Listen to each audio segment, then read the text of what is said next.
All right. Welcome to another live stream. Let's get started. I'm just going to jump right into Moho and show you some cool stuff that I've been discovering. All right. So this is the character rig that I've been working on, and it's still a work in progress. It's got some really cool things happening to it. Let's get some controls going on. Now, if you're not familiar with Moho, seeing all of these rigs, the bones and whatnot, it might feel a little overwhelming at first, especially if you're familiar with After Effects and the way that some of those rigs function.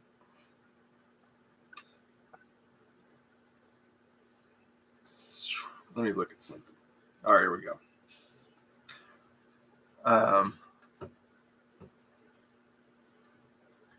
So essentially it functions more of like a 3D rig where you can have the bones and the controls, and you can hide all these bones if you need.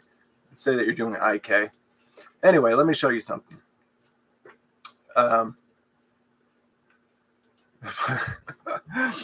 What's funny is I thought I had shared my screen. I was not sharing my screen.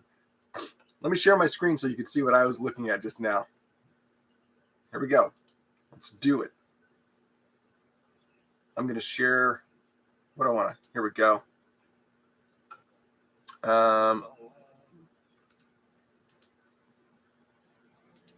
Share entire screen.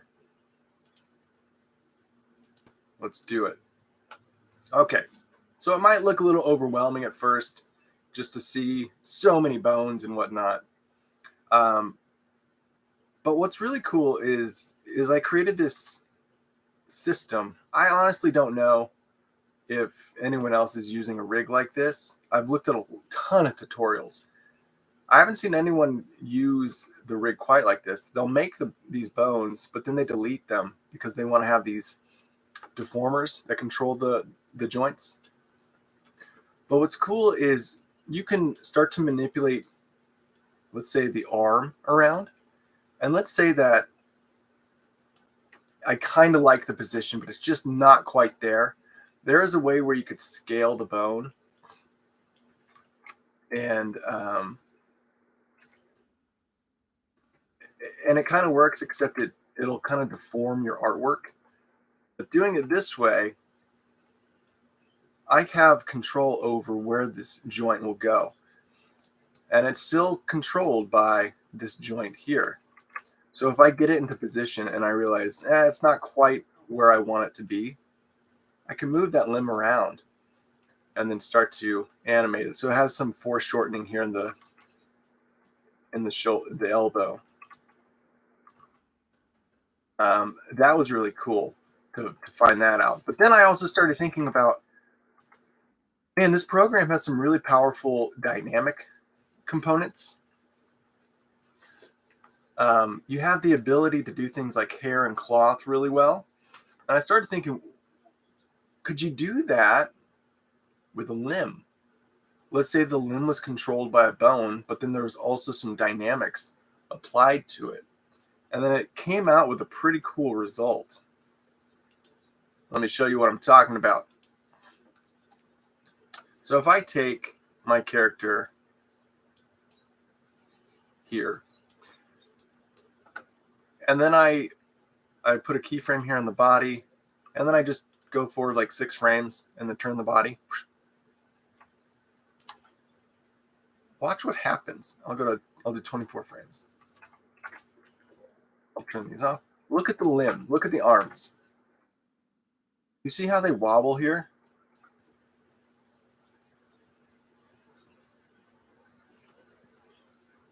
Like, that's some really cool follow-through action that you didn't have to animate. It just does the job for you.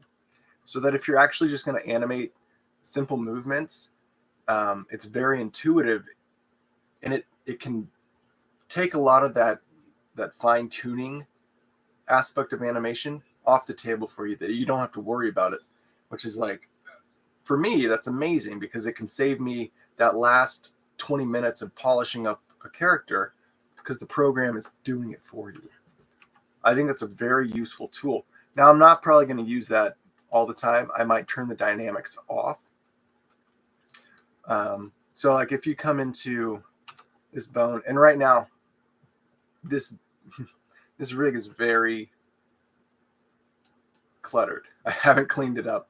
But if you come into the bone here and you look at the bone constraints, here's the dynamic option. So bone dynamics is turned on, and I have the position turned on.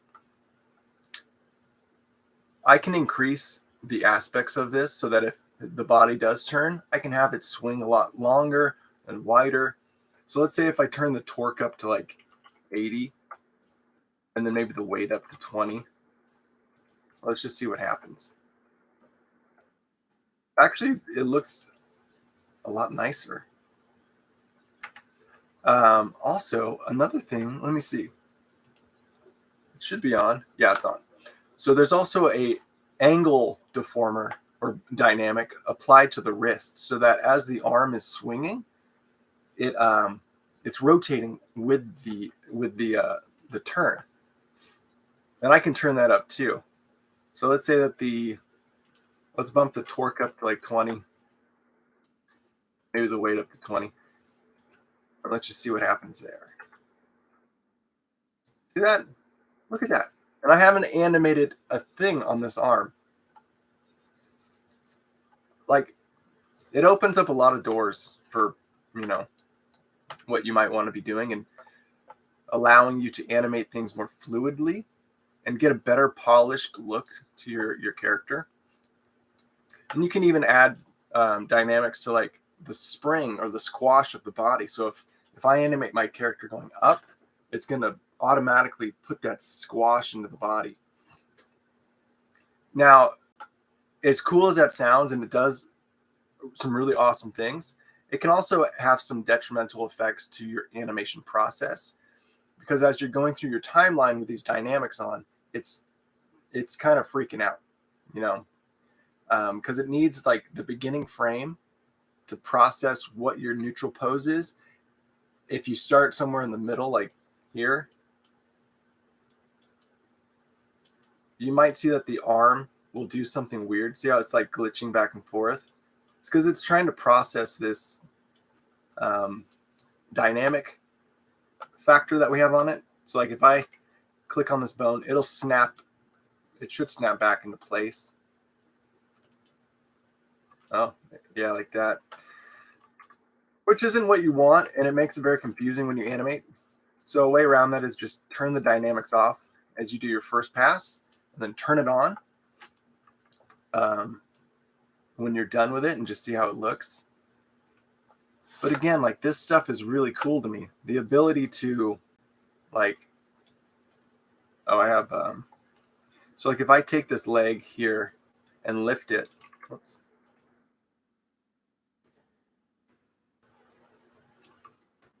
Something has changed in my rig. Sorry, it's been a while since I've touched this. Oh, those are supposed to stick with the foot. What happened?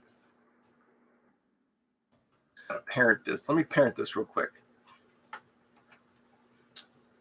The U will come up to here. No, you can't go there. What do you parent to? The leg, maybe?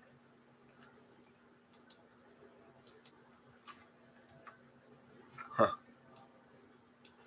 Let me see how this foot looks. So I got some cool stuff in the foot too. While we're here, let's look at it. So I can rotate the foot up and down. I can rotate the toe. I even have a toe pivot, and then I have a heel pivot. So it's really cool. You can manipulate the way that the foot moves to get a very precise movement in the feet, which is key because a lot of times if I'm rushing something, I don't focus on the feet, and I'll just kind of like blow through it, and they'll be sliding all over the place.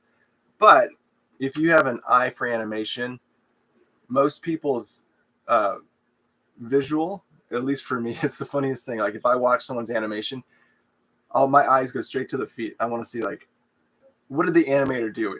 Did he get the feet to lock into position, or are they sliding all over the place? So for me, feet are a very important thing. If your feet are sliding all over the place, clean that up. But where was I? Yeah, I got to figure out, what does this bone connect to? This bone needs to connect somewhere, and I don't know why it's not allowing me to connect it.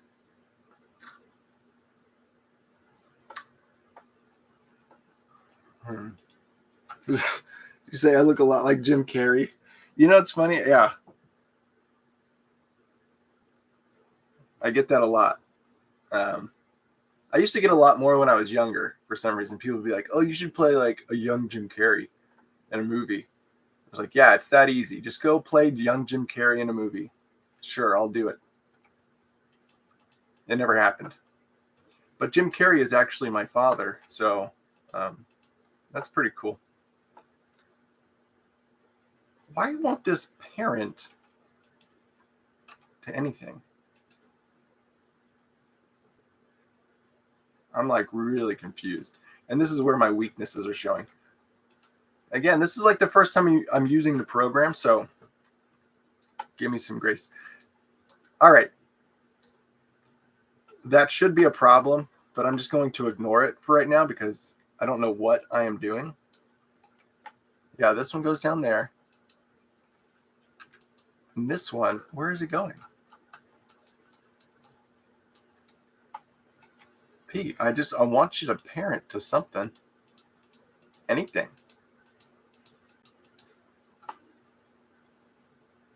Okay. All right, that's enough of that. Now I'm going to show you something else that's really cool. So if I delete all these keyframes, I have some pre-made animations that I've already done. And in here, this is called my actions panel. You can create an action for that animation that you've created. So inside of this action, I have this movement, which maybe you've seen on Instagram that I posted. I also have this action here, which is just a turn. And then I also have this action here, which is the arms coming up.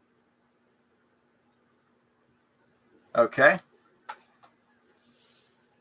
So what I'm going to do, and this is where I feel like Moho, well, I don't feel like, Moho is light years ahead of After Effects and what you're able to accomplish with animation. Here's what I'm going to do. Inside my main timeline for this character, which has no animation on it at all, I'm going to add one of these actions. I'm going to add this turn left action. And I'm going to insert a copy. Now you can insert a reference, which as it implies, it just references the animation that you already did. So there's no keyframes in it. It's just using that reference. And that's good to keep your timeline clean. But I want to insert a copy so that I can actually manipulate some of those keyframes just in case I need it. Because I'm going to be meshing multiple animation cycles together. So that I just drop that in. And now the animation plays. And what's cool is if I have another character that's not this one, I can import this action to that character too. And they do the same movement. That is clutch. And that's what really blows my mind. And if I come right here to the end of that action, I'm going to do this one. I'm going to insert a copy and go straight into the timeline. And what I can do to kind of seamlessly add these together is, let me see if I delete these keyframes. So you can see the arm is kind of moving up.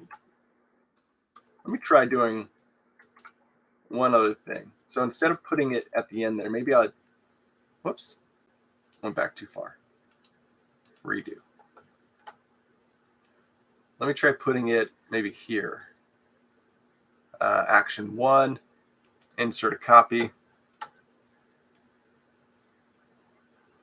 I'll delete this keyframe. All right, I'm just going to play this out so we can see how it feels. Okay. So these are two separate animations playing together. You can see that I need to come in here and tweak it a little bit. Let me turn the parent points off. So the thing that needs the most tweaking is this arm right here. So you can see that it turns and it's supposed to stay down, but it's coming up because it wants to match this animation right here. Okay. So what I'll do is come to about right here, and I'm going to paste the rotation into place. And now that arm's going to stay down. And then same with the wrist. I'll paste that rotation here. And then I also need to copy and paste the hand pose. I'll just do that. And for hand poses, for me, I need to do a step. Now let's watch it.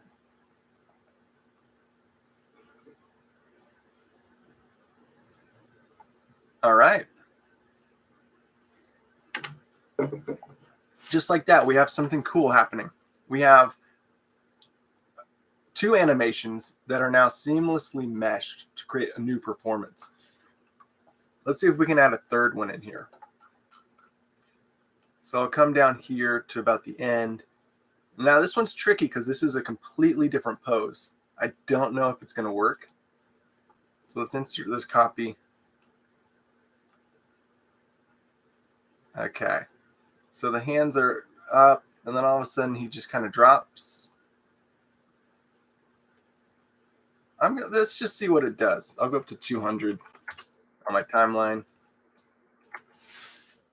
Turn these. So he does a little thing, and then he goes, yeah! Oh, and you can see, look at the arm here on his left arm. See how it jiggles? I didn't animate that. The reason it's jiggling is because of the dynamics, and I have them turned way up. And so it wobbles. When his arm comes up, it just goes. And again, like if it gets too much and you just see the arm moving like jello, you've pushed the limits too far. Rein it in. So you got to find the right balance of dynamics that help your performance versus dynamics that become an eyesore. And I'm just going to put these back down. And then I'm going to put this one back to 10. I think this was at 10. I can't remember. Maybe this was 5. Let me look. Oh, yeah, 10. Okay, cool. Wait. No, 10, 10, 30, 10. What's this one? 10, 10, 35. All right. So how would we make this become more seamless? Hello, people. Welcome. Thank you guys for showing up, by the way. It's so nice to have people in here just hanging out. So let's get this animation to lock in a little more seamless. So I think what has to happen is he goes from this, not to this neutral pose, but to this down position. So let me see if I delete these two, what happens? Okay, he's doing too much. That's what happens. Maybe if I just delete this one. There we go. Let's see. And also, if you guys aren't familiar with the way that Moho lays out their keyframes, at first I was confused because it's a very confusing system. And I was like, why are they doing it like this? Because it makes no sense. It actually makes perfect sense the way they do it. So these gray keyframes up here on the top, there's 3 lines of keyframes. These are your universal keyframes. It's the keyframe for every joint, every bone, everything across the board. You have a rotation, you have a scale, and you have a transform. And at first I was like, why would you do that? But now it makes sense to me because I can come here and I can select the keyframes for my entire rig just right here, and I can move it around, right? The next one you'll see is these red hollow lines. I don't know what you call them. That's the bone that you have selected. So if I select this forearm here, these keyframes here are what affect it. Okay. So it is Moho better than Adobe Character Animator? Yeah, it is. Character Animator is great for what it does, but it has a lot of limitations. I think Character Animator is best for like simple animations. And also, again, I'm not proficient in Character Animator. I've tried it a little bit, and I realized like I hit a ceiling to where it's like I want my rigs to perform it a certain way, and I couldn't achieve it with Character Animator. I think they're better known for like doing real-time animations. So like if you have, I don't know, some kind of live sketch or something that you're doing, you can perform live and the character can kind of interact with it. Moho, however, is much more difficult to learn once you get deeper into the program.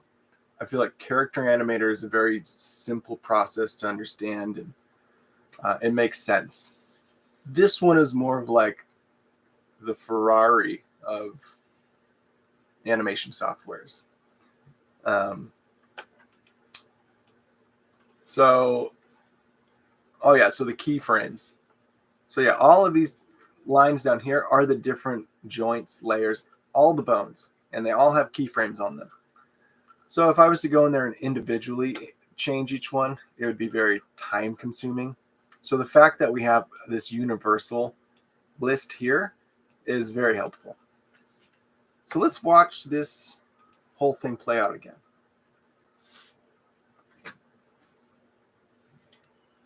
All right, again, this is 3 separate animations put into one timeline.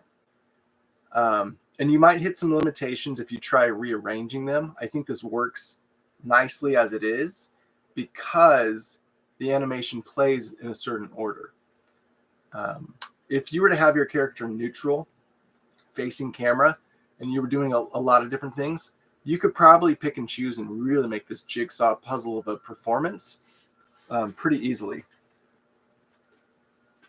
Let's see. Is rubber hose stroked animation a thing in Moho, or is it mostly IK bones? So they do a lot of, you can do FK and IK, but you can also do more of like a rubber hose type animation. Let me show you. So my rig is a combination of FK and rubber hose. So if I rotate this bone, and let's say that I like the position of it, it just doesn't feel natural, I can come in here and lower the elbow to get a better feel. I can break the joint between that FK bend. And this could also become IK. You can mix between, you can turn off IK and FK as you go. And what's funny, or what's interesting, is I am typically an IK animator. I haven't really done FK almost ever in my life. But for some reason, I set this up as FK, and it feels good. The only problem that I'm going to encounter is that when I want my character's hands to be, boom, set in stone on something, like a desk or a bike or whatever it might be, you can't do that with FK. So it's going to have to be IK. So at some point, I'm going to set up an IK switch in here so that it can be IK. But for the time being, this works. And I love it because, look, you can manipulate the joints so they're not fixed in stone. You can also move the wrist off.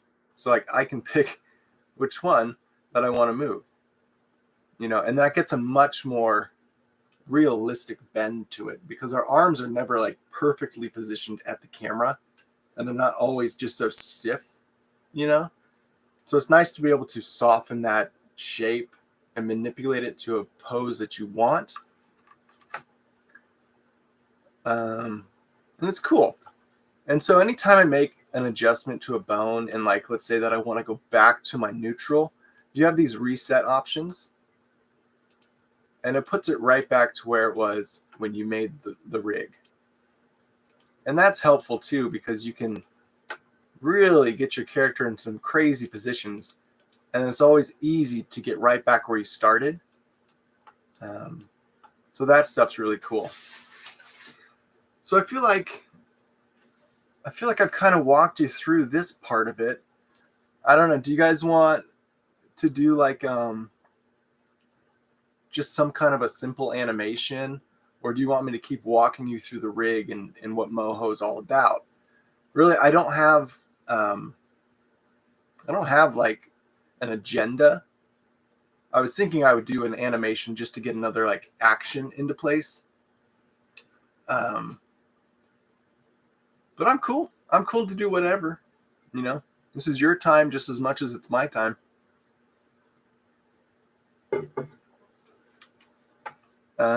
You know what? Yeah, why don't we do that? I'm going to animate something with this character. So what I'm going to do is I'm going to clear this timeline. No keyframes. Man, but I really want to figure out what's going on with this foot.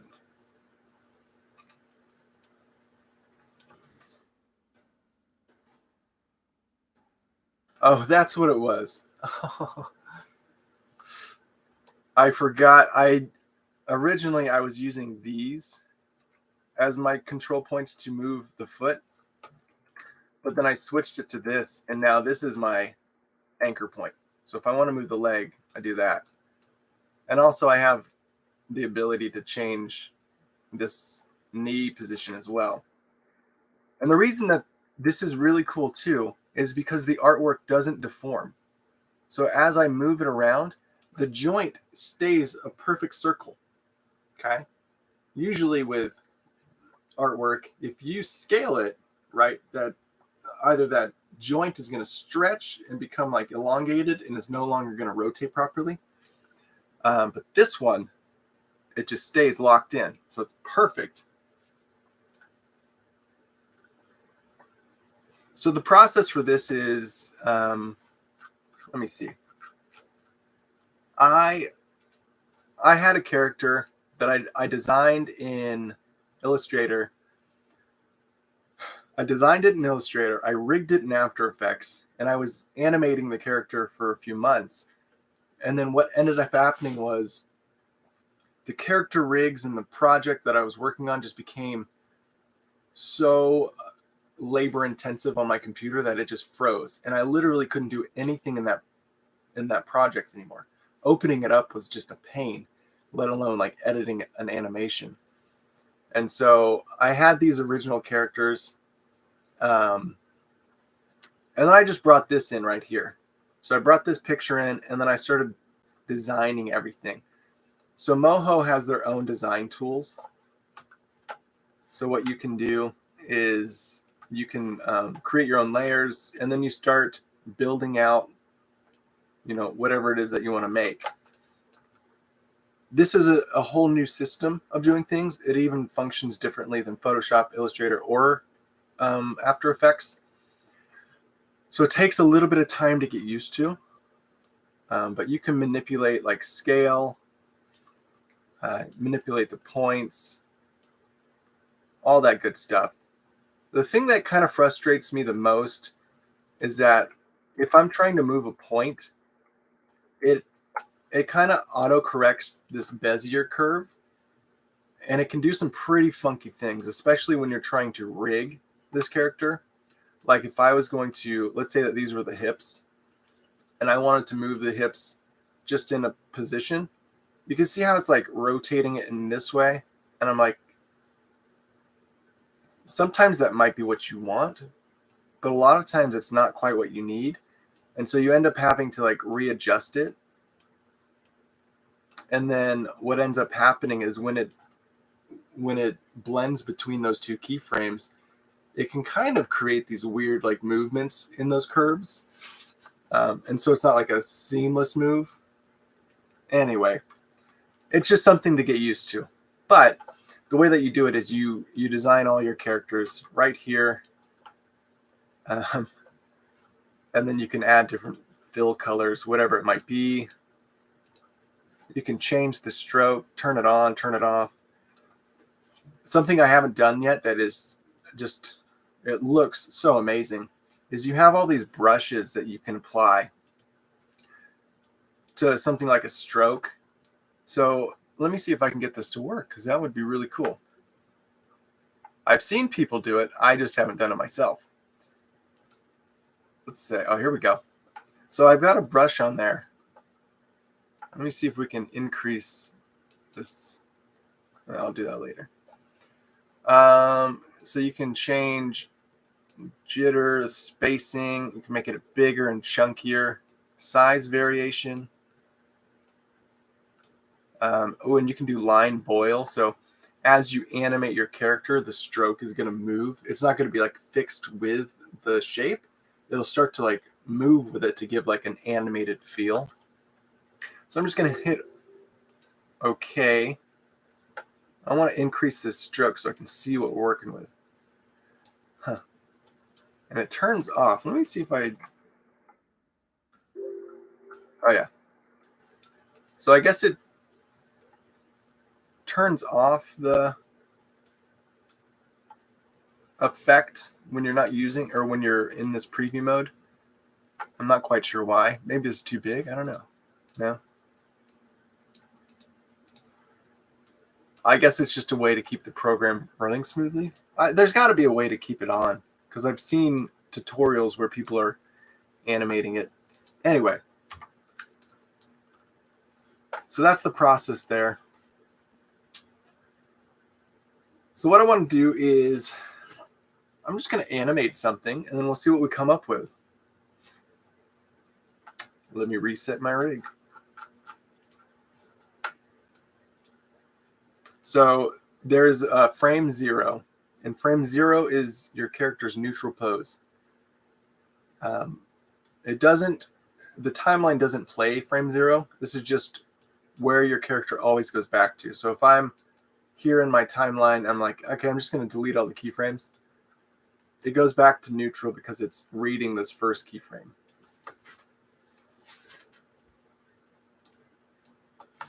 All right. Now, if I was smart about animation, I would do reference, I'd perform something, I'd act it out, film myself, and then I would use that footage to animate from. I haven't done that in years, simply because I'm on these shoestring budgets with tight deadlines, and I don't have time to act out every performance. There's a lot that goes on. So I end up just thinking about what my character needs to do, and most efficiently, I get my character into those poses to create that scenario.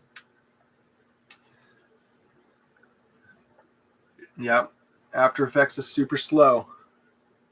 But if I was going to be doing like motion graphics, I would probably do it in After Effects versus this program. So I think there's still a lot of benefit to using After Effects. It just doesn't work with a character rig like this. So if you're doing very simple rigs and you have a lot of motion graphics that goes along with it, I would say After Effects might be better suited for something like that. This is definitely more of like a workhorse for character rigs. But yeah, going back to animation, I don't have time to do any of that. So I wing it. I think about what my character needs to do, and I put them in those poses. So let's think about it. Let's on the spot right now. What does my character need to do? I feel like I'll have him maybe just turn screen right, his left.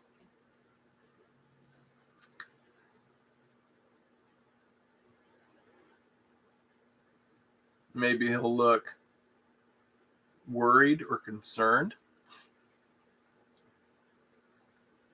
And then there needs to be like an emotional shift. So if he is worried and concerned, he has to have a contrast to that. You know, he could either become angry and storm off or something, or he can become happy and elated. I feel like I'll go that position. I'll have him become happy so he can look worried and concerned, like, what's the scenario? What is happening that would make him worried? I don't know why I'm thinking like a dog. Something's happening with a dog. Maybe it's getting too close to, you know, the street. I don't know. Maybe the dog is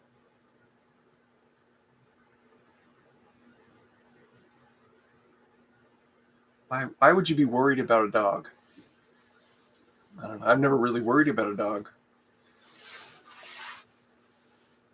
Used to work on Moho when it was called Anime Studio. I did too, actually, years ago. Tried to use it again since the rigs are too slow.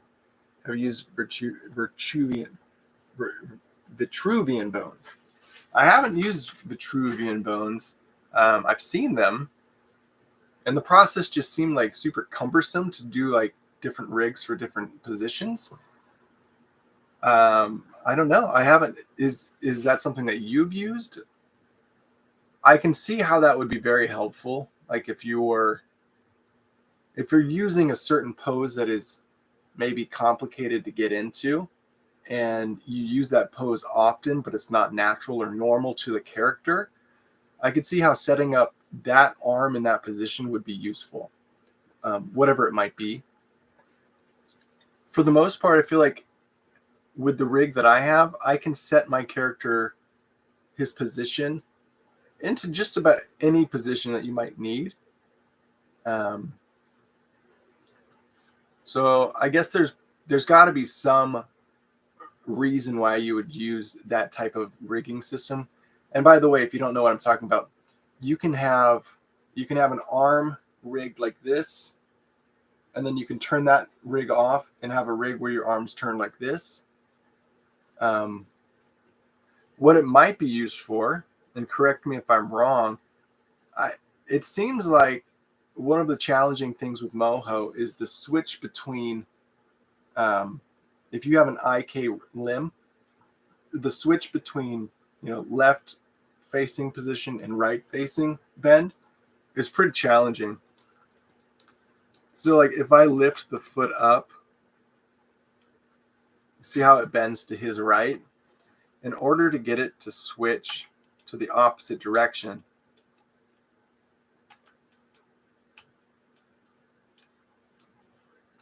I don't even know if I could do it with this thing. It is challenging, and that's something that I haven't had to worry about yet. Hold on to your butts. Thanks for joining us.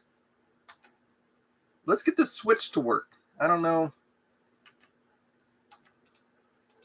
It has something to do with this limb down here, I'm pretty sure.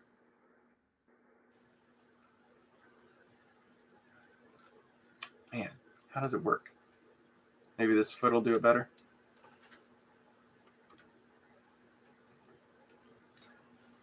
So this is not a great selling point for Moho at the moment. There it is. So you see how you can switch it? It's a pretty, in my opinion, clunky system. I'm almost positive there's a way that you can set up a better switch for this.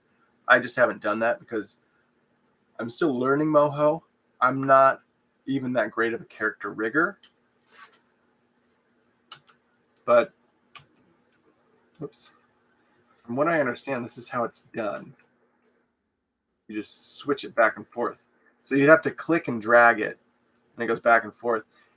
And it's almost like Duick, where you have to time your switches properly, otherwise you get the pop. And you don't want the pop. There it is. Now it works. Okay. what was I saying? Something about Vitruvian bones. I don't know. All right, let me just start animating so I can show you how easy it is to animate. It's so easy. So easy, a caveman can do it. So what I'm going to do is I'll come to maybe like frame 6. I don't know. Frame 6, and I'm going to add a keyframe. Okay.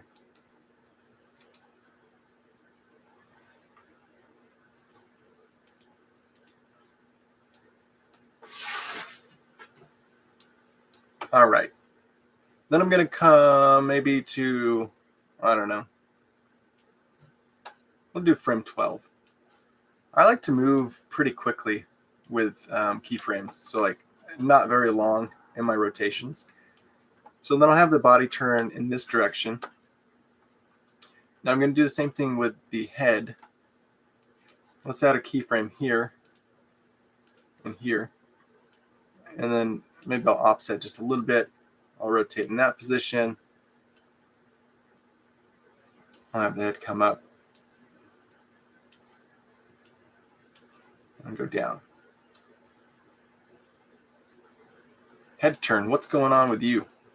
Let's have a look. Huh.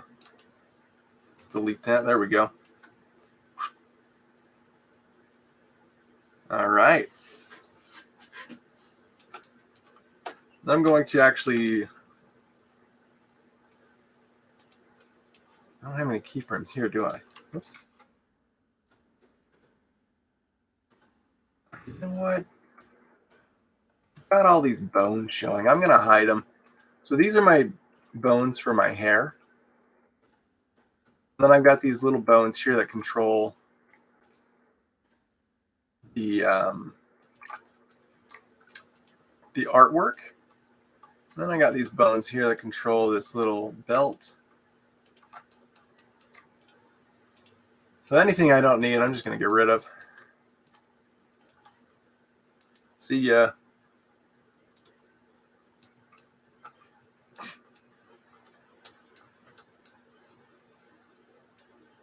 All right, so now the body's going to turn here. I'm going to add a little squash to this body. So as he comes this way, I'm going to scale him down just a little bit. I can scale it here too. I'll go like maybe, 96 is good. And then about here, we'll go up to 100. There we go, that's looking good. And most of the time what I use is I just use this smooth option. This also has ease in and ease out. But I found that the ease in and ease out are a little bit too like jumpy for my blood. Smooth feels nice and smooth. Okay. So this is happening. It's all doing its thing. Let's see what these hands look like. Are they working good? Let's drop this down to like 30. Yeah, we got some movement in the hand. That feels good. And look at that belt. It might be a little too jiggly, but I love it. I love these different things that are happening. All right. Now let's change some of the rotations here. Let's rotate this one forward.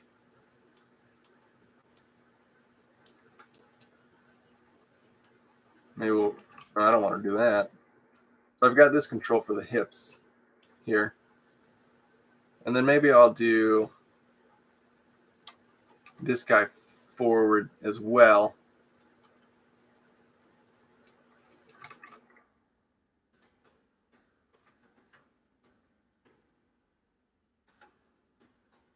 Let's see, how does that look?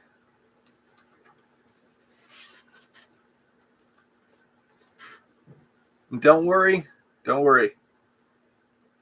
It all starts off looking like crap, but it'll get better. Just you wait.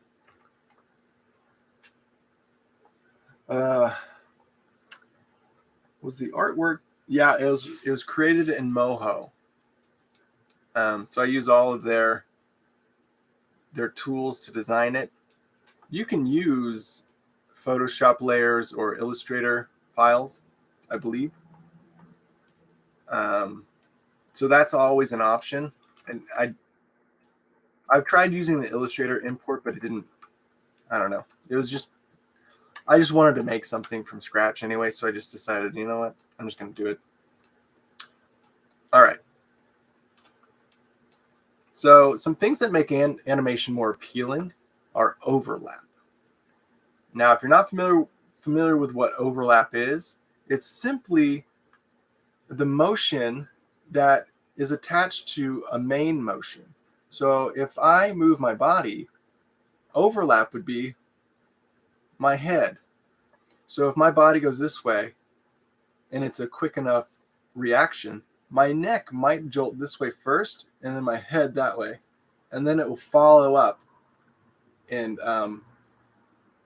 match up to my body. So there's going to be a little bit of overlapping to that reaction. So what we can do is if the body is going in this direction, I'm going to grab this neck here and I'm going to offset it just a little bit in this direction. And then maybe the same with the head.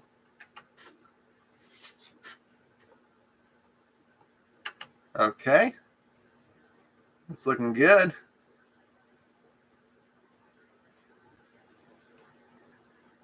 And as it comes into right here, we might have it rotate back just a little bit.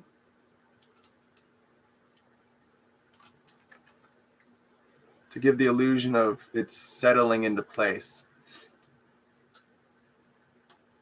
And again, this might be too fast. I don't know. I don't know. I don't know what I'm doing. I'm just having fun. I'm just exploring. All right? We're just exploring here. I'll worry about the legs later.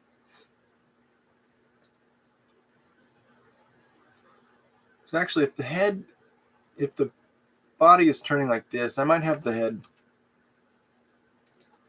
rotate down a bit more. So this is my head movement. So I'll put it down. And I don't want this one to be going forward just yet. I actually want it to be going the opposite direction. So we'll turn it like that maybe.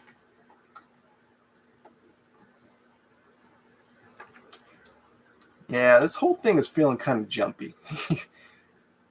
I mean, this is like a very sudden reaction. I don't know if that's what I want. So what I can do, and what's cool, you can do this in After Effects as well. If you just hold Alt and grab this last keyframe, you can stretch it out. Let's just see what happens.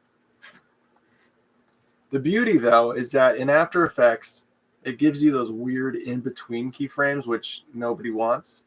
This one doesn't do that. Huh? What are the odds? It just works.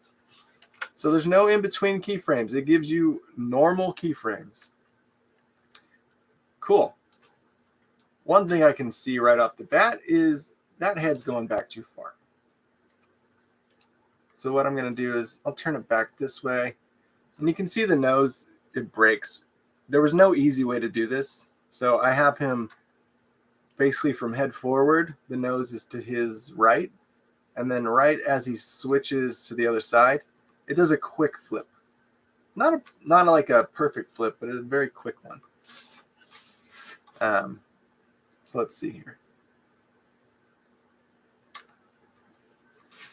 I think I even have some dynamics on this head too. Let me see. Angle. Let's see what happens. I'll turn on here too.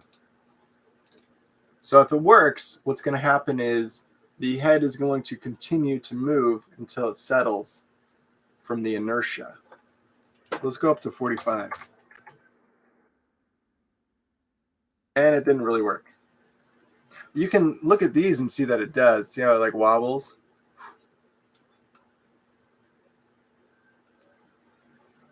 But you can't really see it that well on this here. I also have some constraints on the scale of this one. I don't know if I want to use it or not, but let's just turn it all on and see what happens.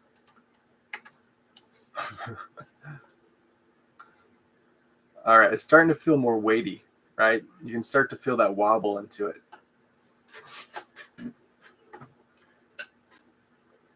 So I'm not unpleased. Do we have a curve editor? We do.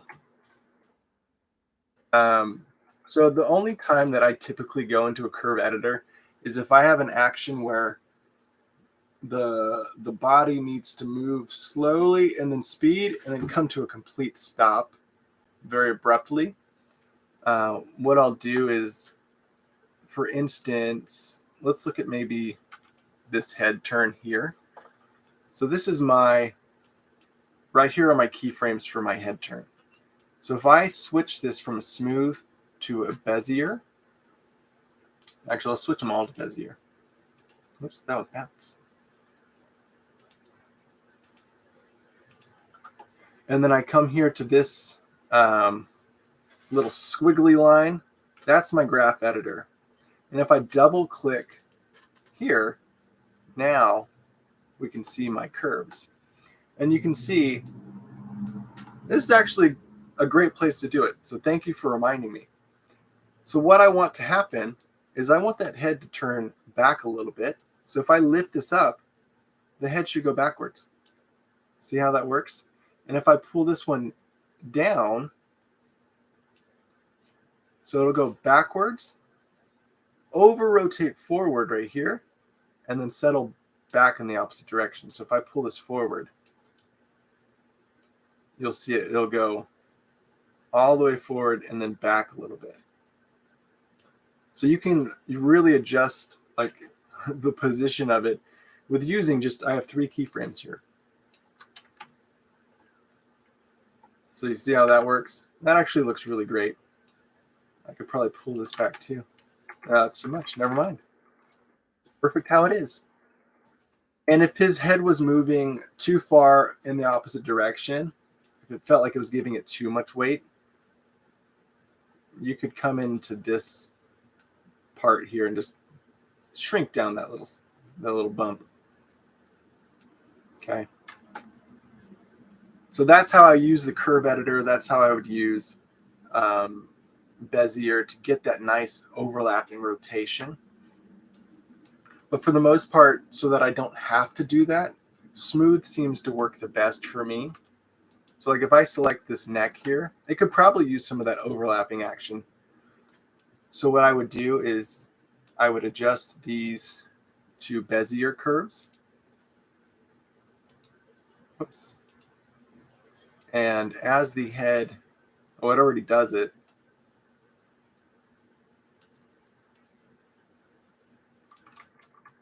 So it would, well, since it already does it, I guess I don't need to. But you could overshoot it. Like, let's say I wanted it to go even farther. One, I could lift this up and really make it go farther.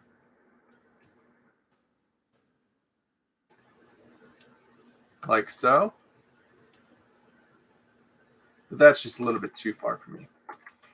Anyway, that's how you would use the Bezier curves.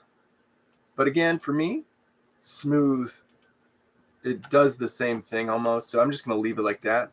It's just a way of saving time by not having to go into the curve editor. You see how it was freaking out? All right, anyway. Another thing that makes an animation feel very stiff and robotic and then to go back, you'll click here, is there's got to be some facial animation. So as he turns, he's definitely going to need to blink. Let's get some like squash and stretch. And ooh, I even have this option here. This will add some fun little movement. And again, you'll see he's jumping around. This is what I was talking about earlier with using dynamics, is when you get to these in-between keyframes where the computer's trying to process what's going on, it's going to jump around back and forth. So if it becomes too overwhelming to work with and you get lost, turn off all the dynamics and then start from scratch, or you know, do your animation, and then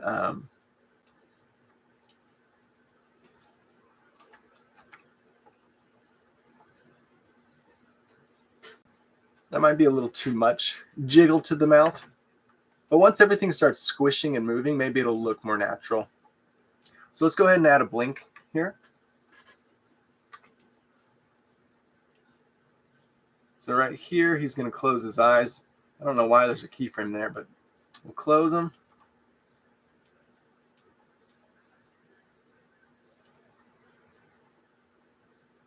I'm going to hold it. I want him to open right around here.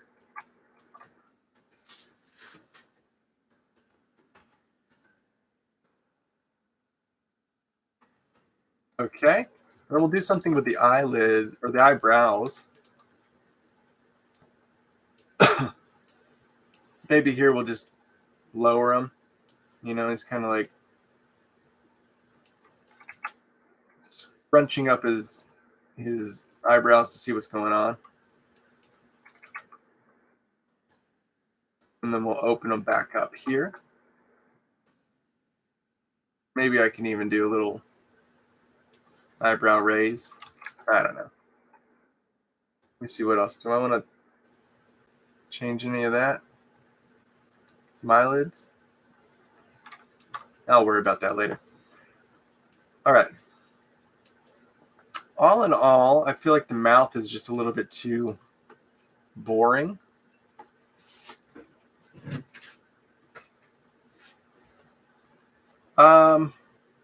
As of right now, I'm trying not to use After Effects. I'll obviously still have to use it at some point. But for right now, I'm really just trying to focus on making better character rigs. And I feel like Moho is kind of where I need to be. Let's close this, narrow it down a bit. What do you think? Happy or sad? I'll make him happy. I think I want his neutral tilt. We'll put it in that direction.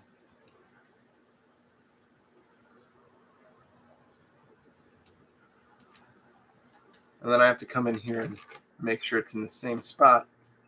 One of the hardest parts about learning this was figuring out how their keyframe structure, like their system worked, because it's very different from After Effects. That was one of the most challenging parts, was like trying to understand how it worked, because you spend so long in After Effects, you just get too used to it. And but once you get used to their system and understanding it, it's not that bad. All right, so I'm going to delete these keyframes because I got a keyframe in there where, okay. So now we got this. I'll have him blink, and I think maybe I'll have him be, you know, a little bit shocked. Remember, he's seeing something that is disturbing or shocking, concerning. So the question is, what's he going to be looking at? I don't know. You use your own imagination. How about that? And then we'll come here and we'll make him maybe a little bit sad. Open his mouth up. Change the width. Oh, you know, he's kind of like, oh my God. Could change the corners. I'm going to leave him straight. All right. That's looking great, huh?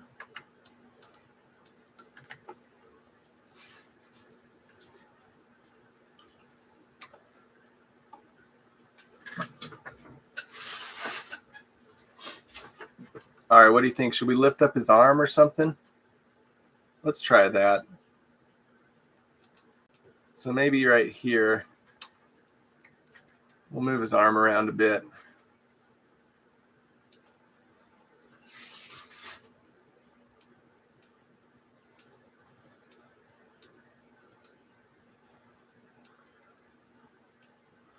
What pose should his hand be in? I still got a lot of hands that I want to do. I just have just enough to get by.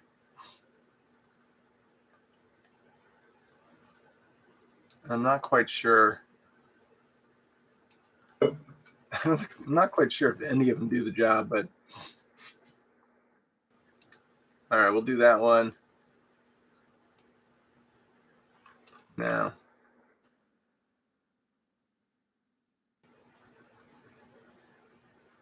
All right, I need like a back of the hand here. I don't like that one. All right, well, that's what I got, so.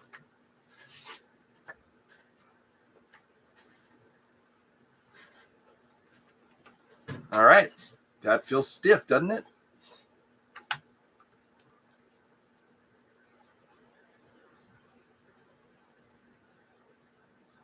I don't even know if I like that, but let's just see.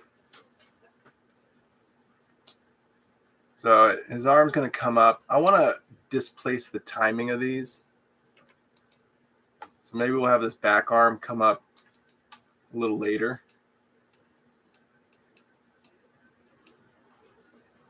I want this front arm to come up a lot quicker too.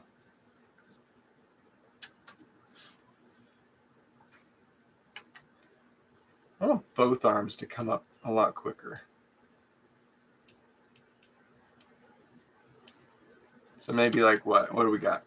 1, 2, 3, 4, 5, 6 keyframes. I feel like 6 keyframes is a pretty good movement in Moho. So I'll move this and we'll go 1, 2, 3, 4, 5, 6.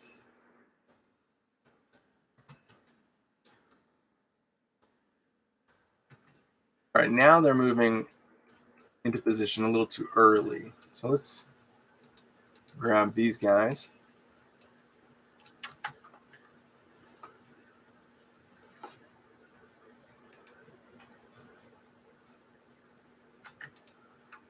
Okay.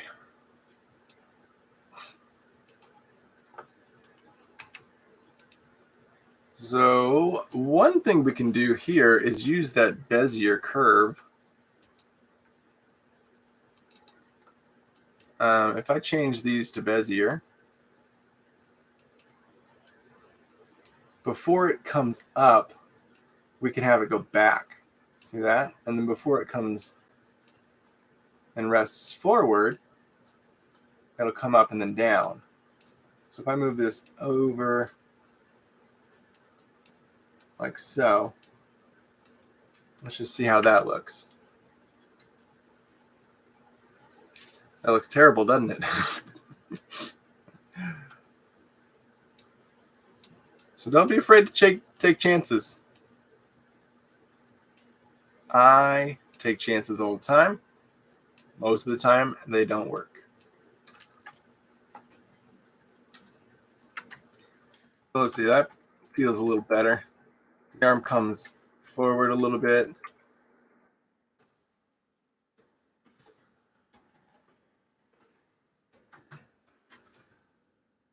Nah, I'm not feeling that. I'm just going to put it back to smooth.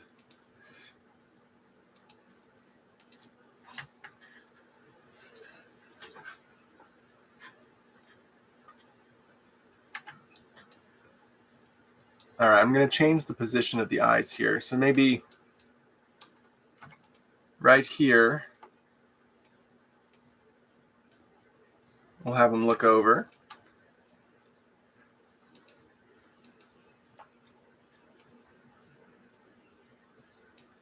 Maybe we'll do it just a little bit before.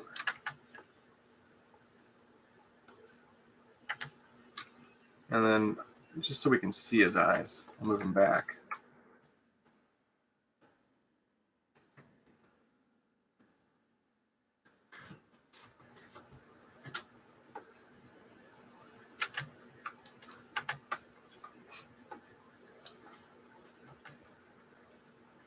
Okay. So I'm still not feeling these arms doing their thing for some reason.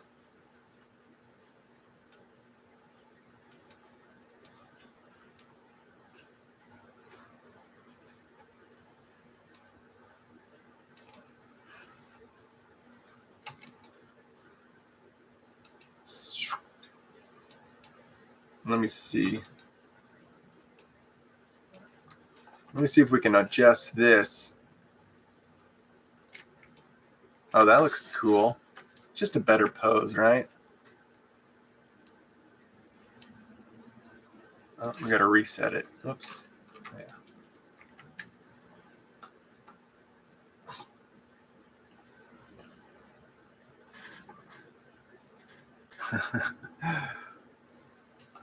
Yes, an uninvited guest.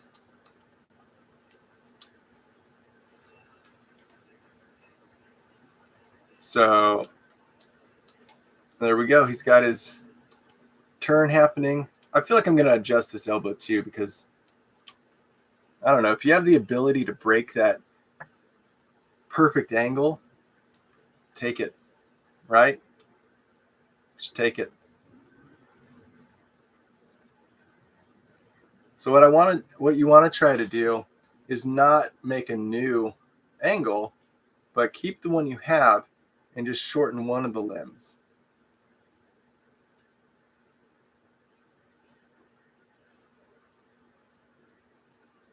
I mean, I guess that's it.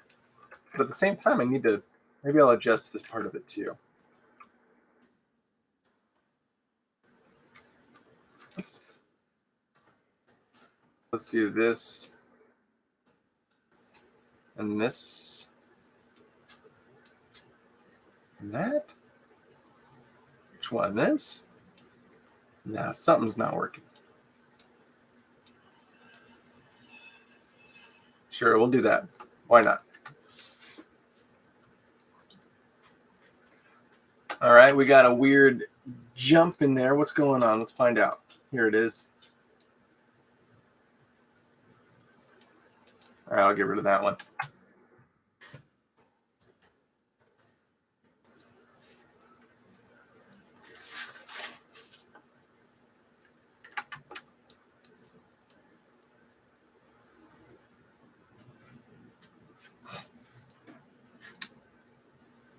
So in order to make like a good acting piece, he needs to almost react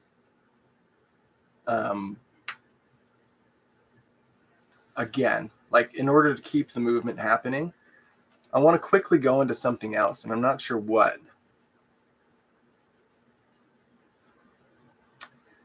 So if the arms come up, he's seeing something.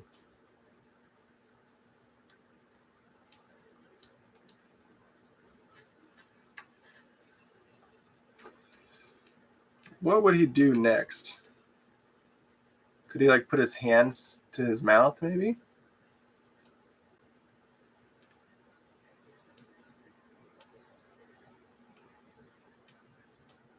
Oops.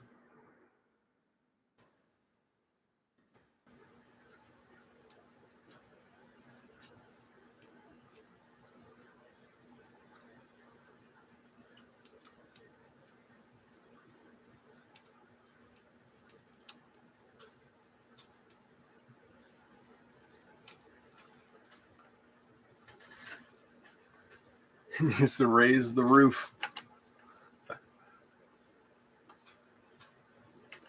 All right. That didn't work.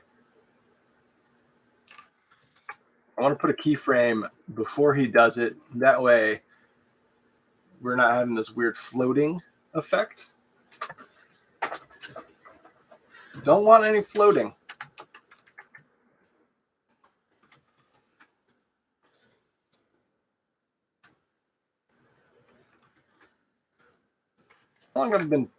How long has this stream been going on? Where are we? Ah! Never mind. I think it's been about an hour, right? I mean, I'm going to keep going until I get something that I like. Feel free to stick around or jet if you got better things to do.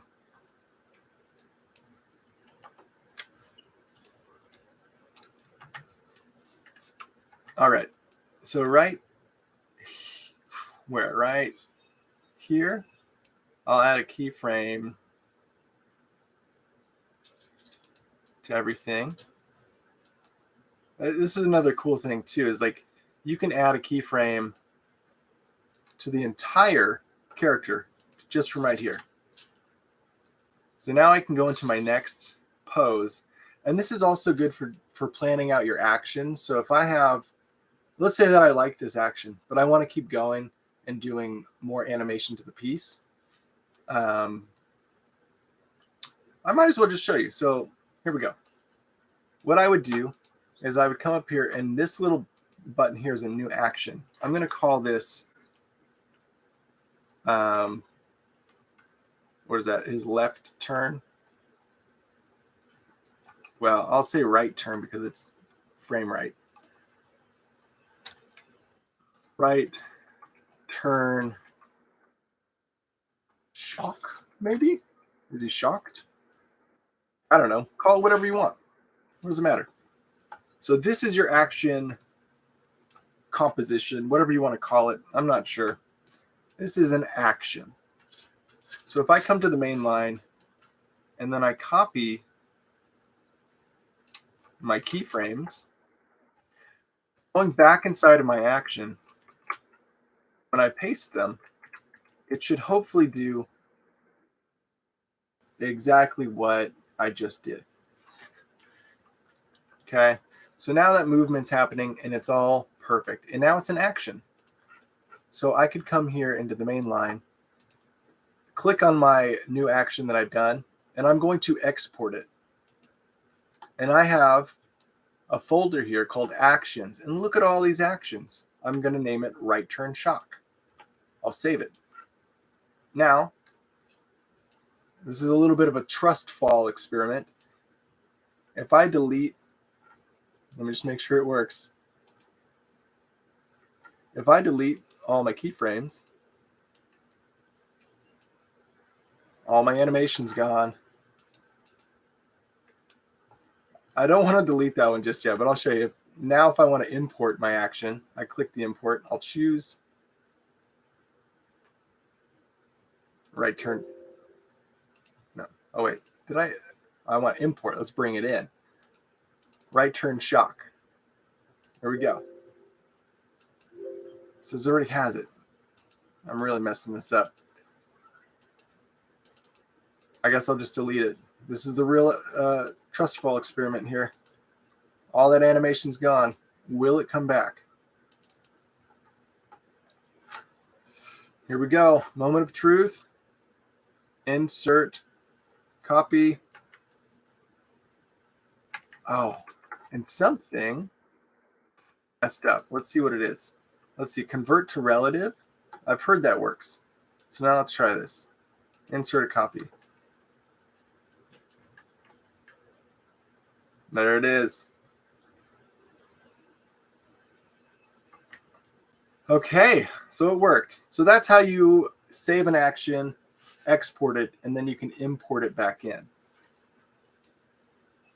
I'm just going to move this forward a little bit. Okay.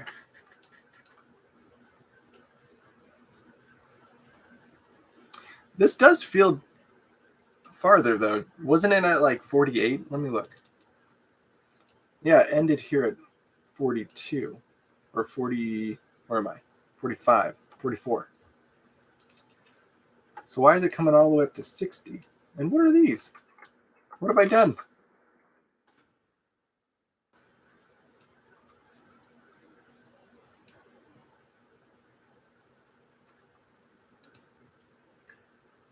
And now we've frozen. Come on, Moho. You're making yourself look bad.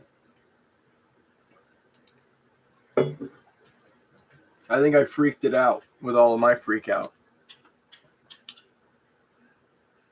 All right, so if enough of this nonsense, let's just get going. All right. I'm not really sure why these keyframes are that far apart.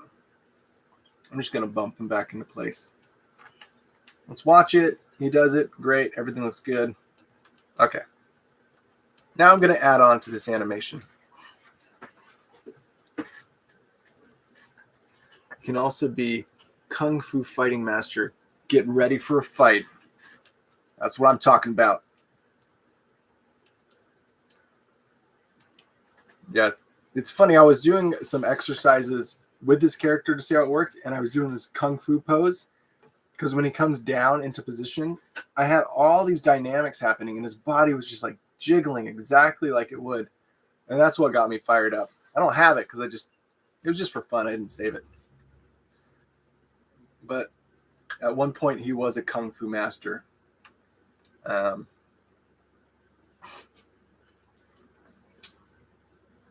all right, so we've got this going on. So something else that also happens is because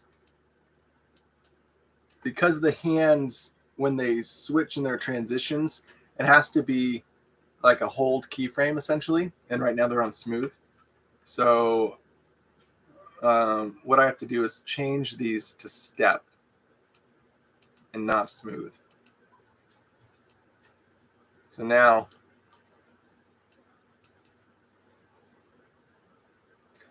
it changes. All right, let's change this one to step as well.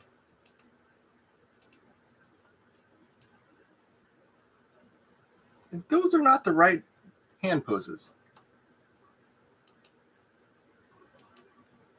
Linear? Let's change that to linear. Nope, still nothing. Okay. What was the pose this was in? Why did that change too?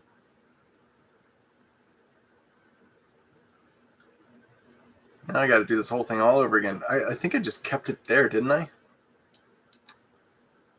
I feel like that wasn't the right hand pose either. Anyway.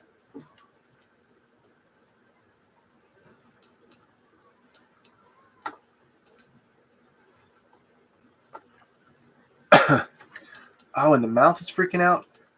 All right, guys, I have done something to this. I apologize. I don't know what I did.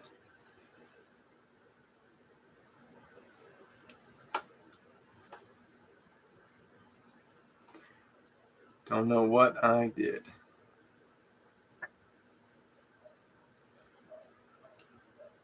All right, let's just add a keyframe to all this. Oh, wait, no, just the rotations, actually. There we go. And then I can delete these. Oops.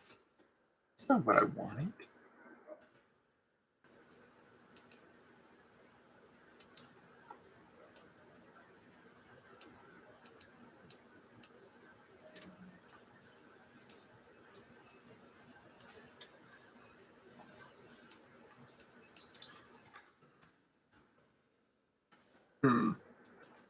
What have I done?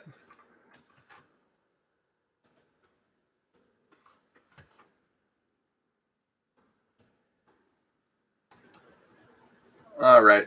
Instead of wasting my time and your time to get this right, I'm just going to reset it. There we go.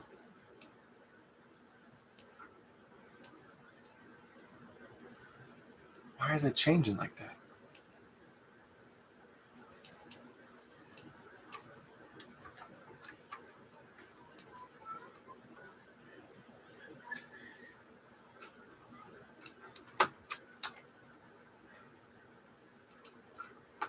Okay.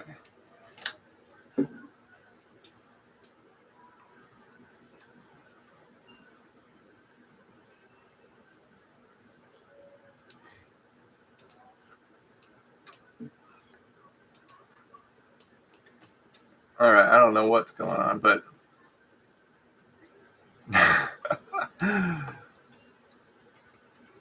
all right. I'm going to just delete all this stuff because it's freaking out, and I don't know what I did to deserve this, right?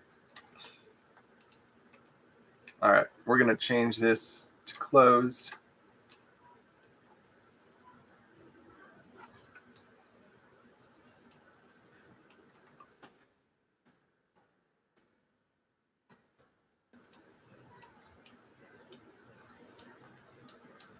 Oh, no. Oh, whoa. What is this? How did that play button get switched? Or did it? I don't know.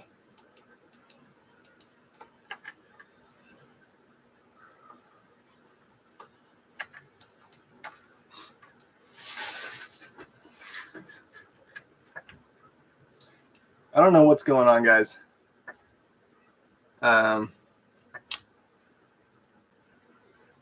Is After Effects still capable of creating animations like this? Yes. Yeah, you can do this in After Effects. And my whole reason for switching to Moho wasn't because I couldn't do this in After Effects. The reason was really because the way that this functions is far more enjoyable than After Effects had become. Essentially, After Effects like sucked the joy out of animation for me because I was just sitting there waiting for the computer to process what I was asking it to do. So like doing things just like a simple arm move in After Effects became impossible because a rig like this was just a little bit too labor intensive for my computer. And it's not like I don't have a good computer. It's just that there was too many plugins that I needed in order for the rig to function like this. So I decided to switch to Moho, and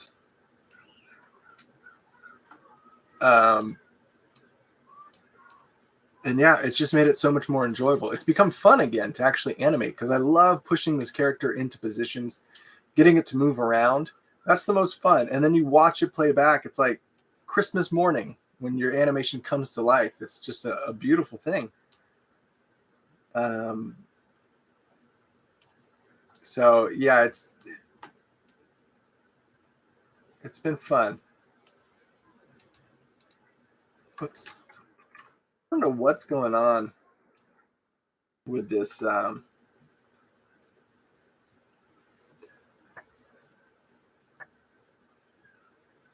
What did that say? Oh, shifted to Moho. Yeah, again, like I'm talking about right now. After Effects is just, it's not the right tool for the job. So it takes 100 times longer than it should to animate a character. At least the characters that I've been using. You might have a different experience if you're using a more simplistic rig. I lost all joy when I was opening up After Effects files with the characters I had and just sitting there waiting for it to load. It was like every time I was just getting so angry. Like I couldn't sit there and watch that screen anymore. So I was like, I need to get out of here. I need to find something that actually works. And Moho was kind of where I landed. I'd seen other people using it in a way that was pretty cool. I'm going to close this and restart Moho and just see what happens. Ah!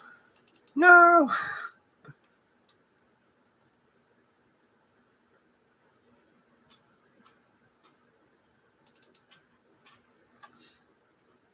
I don't actually know if I've closed it since I bought it yet. Let's see what it looks like booting up. I know that when it boots up, it gives you like these template animations, which is pretty cool. You can see how other people have done their process. I didn't create this, by the way. This is just how it loads every time. Wow, that's cool. Look at this. You can move the camera around in 3D. What the heck? I'm just clicking and dragging. That's cool. Oh, here we go. So this is the rig that somebody created. I don't know who did it. You can move it around. Looks like it's got some dynamics on the hair. It's got these FK limbs. That's pretty cool, huh?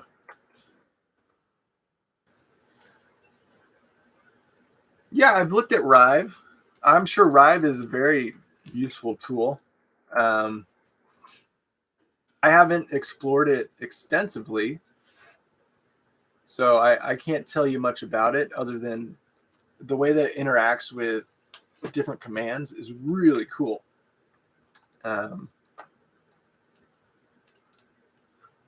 So yeah, Rive is potentially could be a really cool program to use. As far as Moho courses go, I don't know.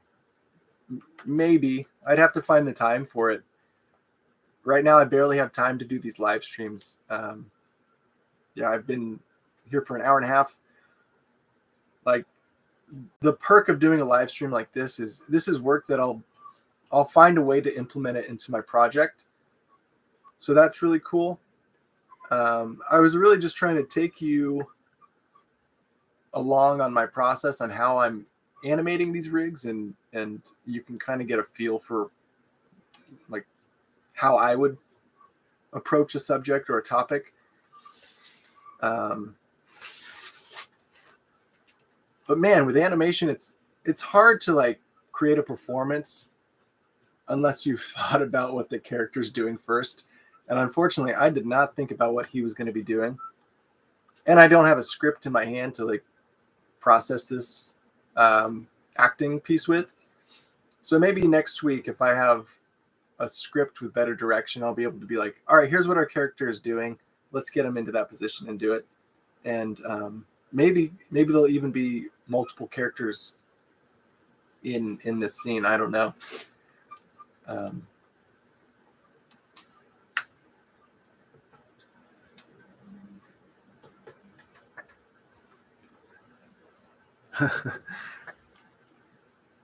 I mean, if After Effects is working for you, don't feel like you need to change. If it ain't broke, don't fix it.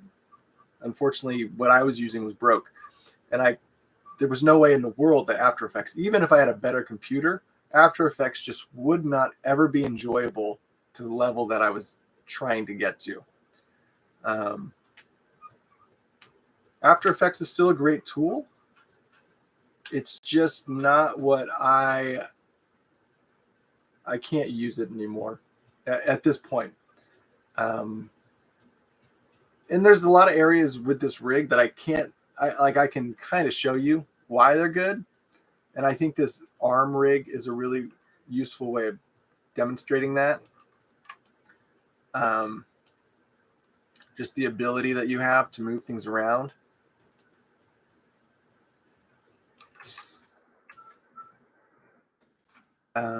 But it's just a completely different beast. So like, I think I've said this before, if you feel like coming into Moho after being an After Effects user for years is going to be a walk in the park or a piece of cake, it's not. This is a completely different language. You're going to be learning a 100% 180 different way of doing things.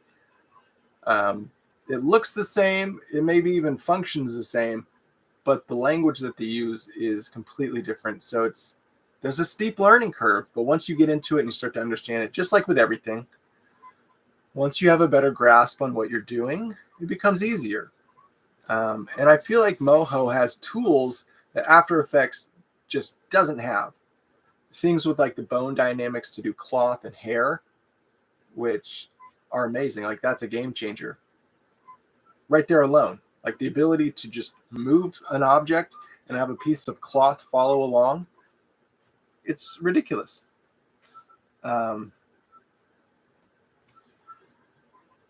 Working in quarter resolution AE. Yeah. Even working in quarter resolution in After Effects for me just almost didn't do anything. And you lose that crisp clarity. Like if you're trying to like line things up and you have such poor resolution, it's impossible.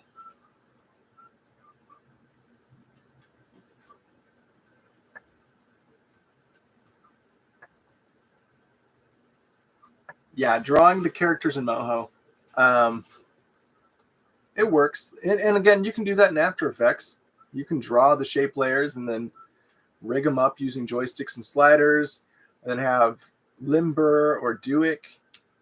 Like Limber, right before I switched, Limber was creating this amazing limb. It's in beta right now. I wish I had that here in Moho, because it gives you the option between an IK limb and the ability to position the elbow almost wherever you want. So like if the arm is bending like this with the limber rig, I can move the elbow like this up and still have my IK working. And you can get this fluid, beautiful movement. And so I can have it switch from left to right. Man, that's the one reason I wish I was still in After Effects, is because this limb coming out for limber, it's revolutionary. But it just unfortunately didn't make it worth sticking with such a slow program for that one little aspect of rigging. Anyway, where were we? I'm moving this guy around. Oh yeah, his face. I need to figure out what's going on with his mouth. Why is my rig not working? Guys, did I break something? What is happening?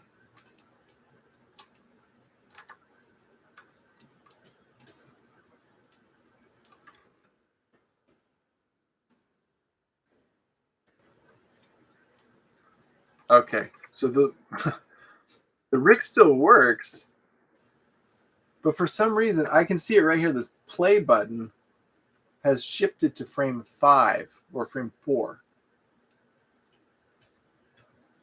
Oh man, can someone tell me what I did? Oh, there we go. Right click. Oh, that was weird. Okay, so right click and you can move this timeline. It's weird. I don't know why you would need that. Oh, yeah. Thank you, McCoy. In my case, it always keeps showing a notification that I'm low in RAM. Yeah, I'm the same way. I was constantly dumping my cache, my media cache, cleaning my database. It was like every time I'd open it, I have to clean it, and I don't know. It was a pain in the butt.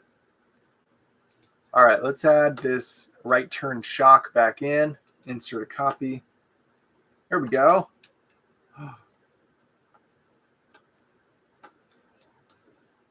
Nice.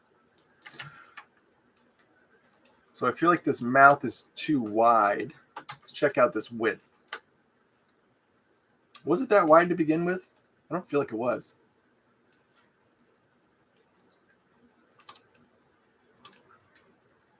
Let's delete all this stuff.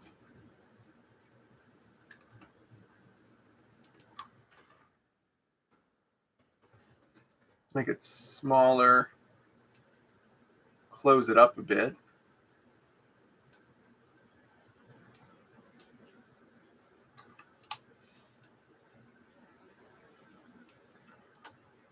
Okay.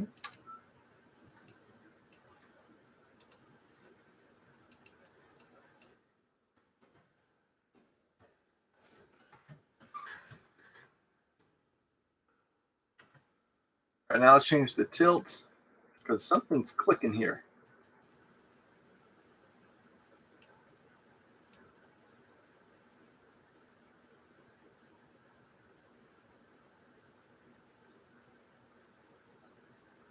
I don't know, maybe it's fine.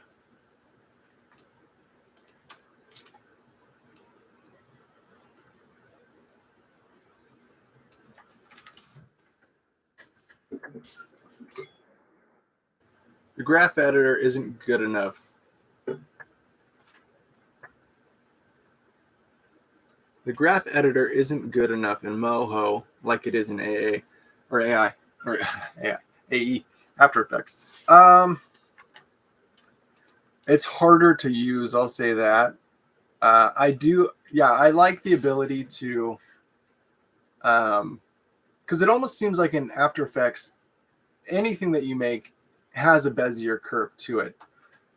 So like if I go into the graph editor here, let's say that I select, I don't know, this arm limb here. It doesn't show me anything other than these lines, and so it's kind of confusing at first. But if you know, like, oh, I need to double click the rotation, And then that takes me into my graph editor. What ends up happening is it locks your keyframes, but you can move, you know, like the position of it. You just can't move the timing of it.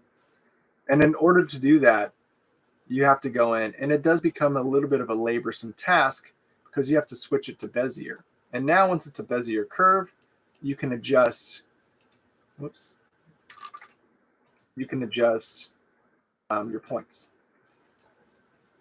So you have the ability to get to what After Effects is doing. See how I can adjust it now? The problem is it's just not intuitive. It doesn't come preloaded as an adjustable curve. You have to make it adjustable. And yeah, I would say I wish it was a little bit easier to be adjusted.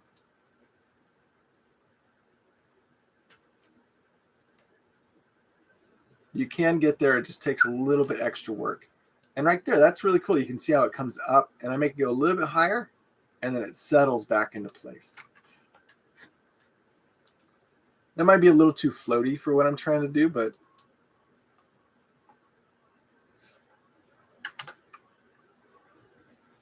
maybe what I'll do is pull this forward.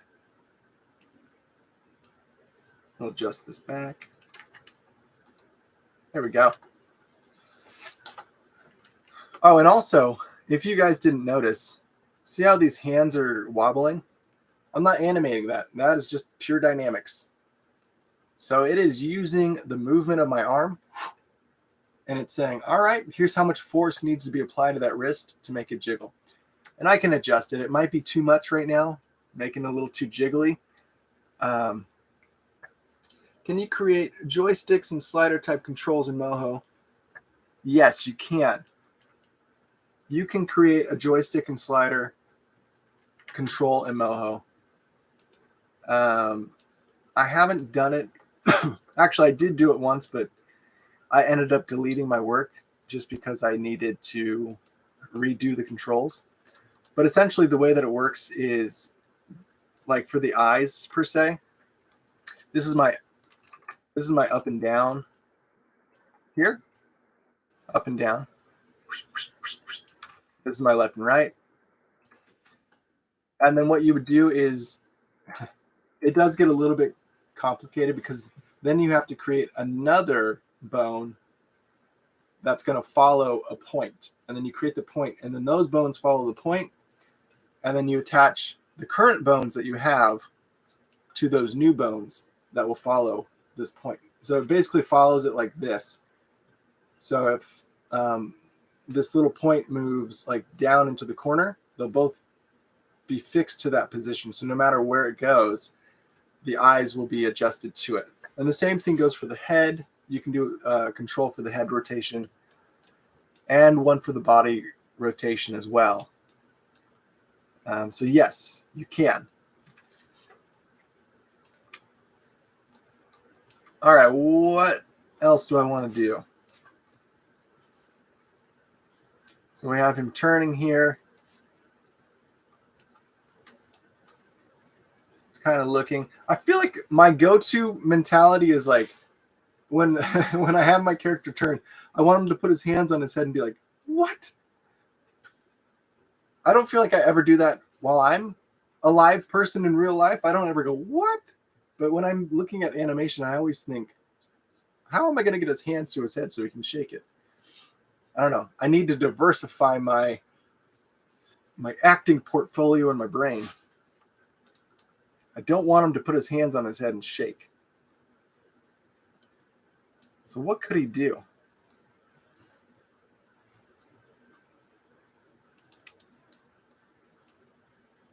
So he's going to come up. I don't know why he's pointing. Let's change this. What was it, just the back of the hand? Is that what it was?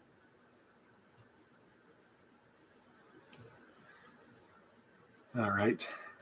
Let's change these to step. Delete that.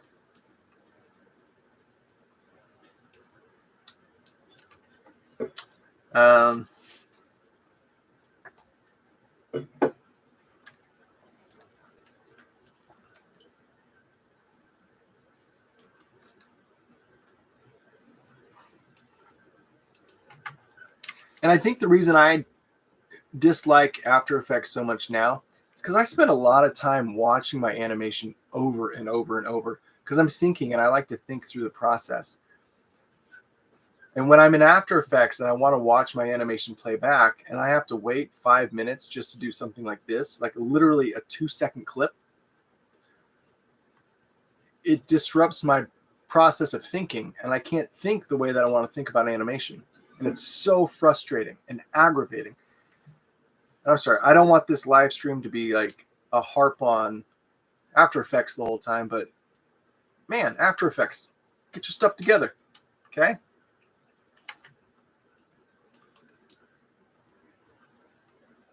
So I need his hands to do something else. So what is it? It feels like Ricky Bobby when he's like interviewed and he's like, I don't know what to do with my hands. Just put them down? And they're like, just put your hands down, Bobby. All right. What's he going to do with his hands? What's he going to do with his hands? How many characters can Moho handle on a canvas before it starts to lag? That's a question I don't know. I want to say it can handle as many characters as you want. I just don't know. I will say this. The rig that I have now, with as much going on with the dynamics, the different actions and all, it's not like the most complex of a character by any means. But the way that this character runs in Moho with almost no lag at all, at least I haven't experienced any of it, I can imagine that it can handle quite a few character rigs before it starts going, all right, I'm having a little trouble here. Because you look at some shows that they've produced, and there's lots of characters. There's lots of characters in one scene at a time. I know that different animators handle different aspects of it, but I feel safe in saying that as a small freelance budget where you're not going to be doing huge crowd scenes, it can handle the typical person's project. Okay? I feel confident in saying that. Now, I might find out otherwise. I'm still new into Moho, so I don't know all the ins and outs. I don't know exactly how it's going to function with another character.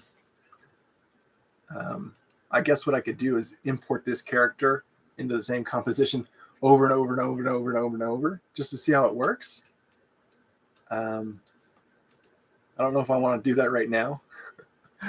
Maybe next week we can try that. We'll see how many characters can we get in here before it starts to slow down. But right now, I'm going to continue. And his legs look a little weird. I'm not going to focus on his lower half at the moment. Turn that off. Whoops.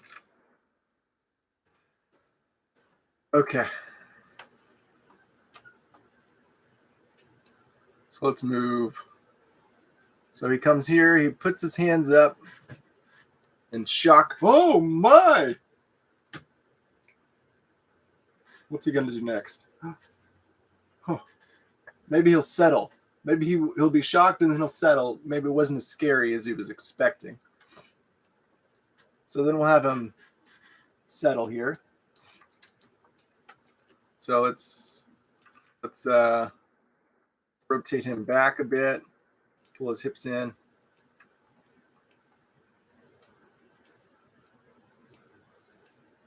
Maybe we'll go like that. Head down a bit. We'll pull his head this way. I think we can lower his arm.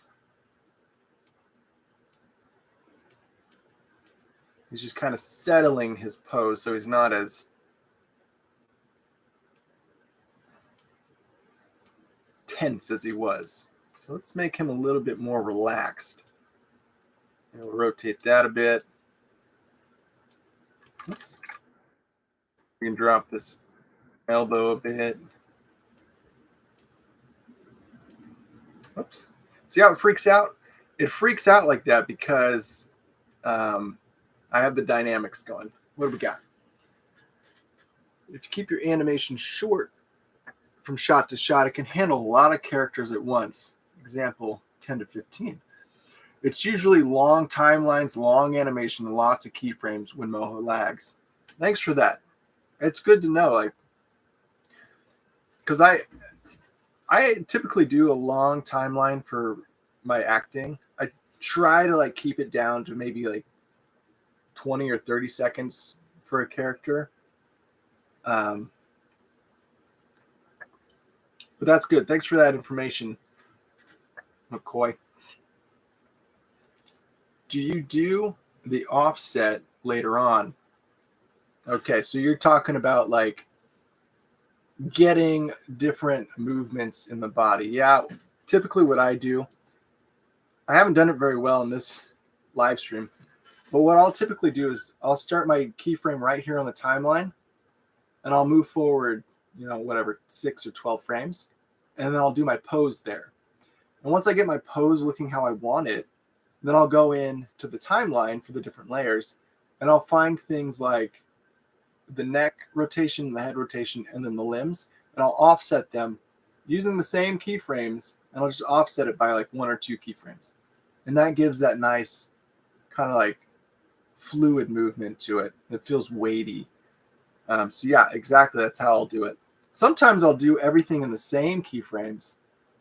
And if I can adjust the curves to it, so if the curves are like nice and round here in the middle, something for the arm, I might push the curves back a little bit, or I'm sorry, forward a little bit, so that they'll ease into the movement, and then they'll peak just past the normal peak. So if the movement peaks right here, I'll offset the peak to about here for like a limb.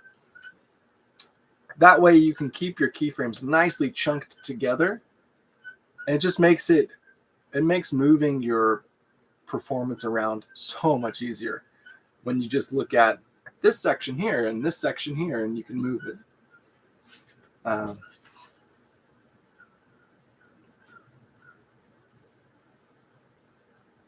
Yeah, Cartoon Saloon. There's something to strive for right there. What they're doing in Moho is really one of the biggest reasons why I was like, dude, I want to do what they're doing, because it's polished, it's seamless, and they just have such like a huge production with what they're doing. It's mind-boggling. And After Effects just probably would never handle a project like that ever. Maybe later down the line they could do that, but for now, I was like, Cartoon Saloon is really doing something special with the programs that they have. So that's kind of one of the reasons that I picked Moho. All right, so we're settling. All right, here we go. Let's go up to maybe frame 60. I feel like this settle. Let's just watch it.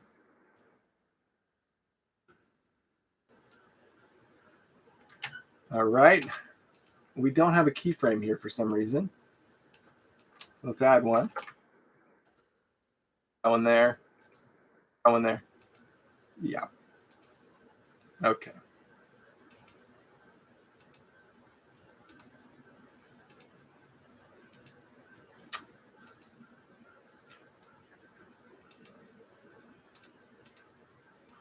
All right, let's watch that.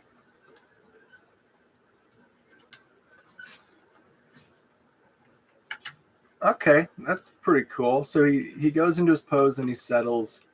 He could probably settle a little bit quicker.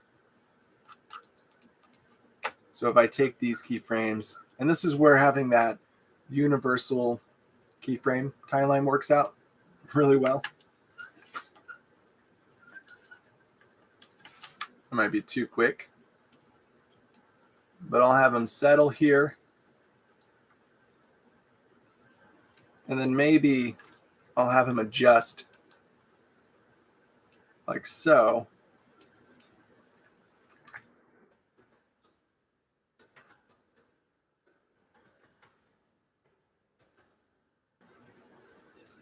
So he'll settle, then he'll adjust, and maybe he'll do some kind of acting pose here where he's like gesturing to what's just happened.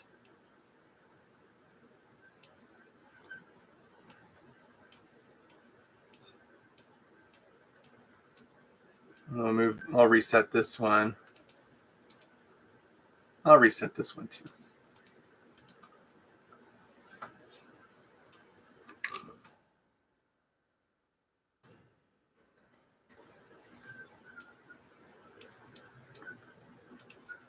Let's scale him up.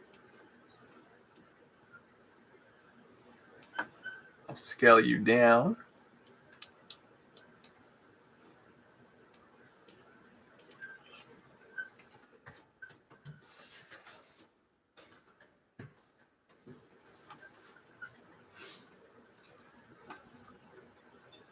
All right, this is looking kind of funky.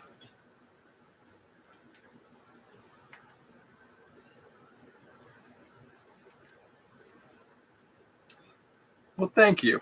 It's cool to be here in Moho. It's like one of those, for me, it's kind of shaking up my workflow that makes me a little bit more passionate about what I'm doing. After Effects was cool when I got into it, and I had a lot of passion for animation then, but then I got so bogged down with the way that After Effects functioned that I lost a lot of joy for animation, which is a bummer. But then this is like revitalizing that love for animation again, which is always a plus. So it's good to be here in After Effects or Moho. All right. So what do I want to do here? So he kind of raises his arm up, and I feel like I need to pull the arm down like this because he's going to go up and then he's going to say something. Up.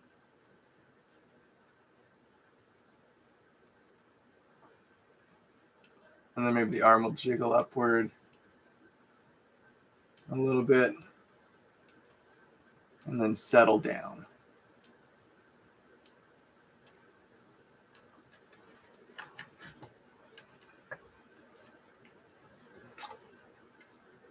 And that looks terrible.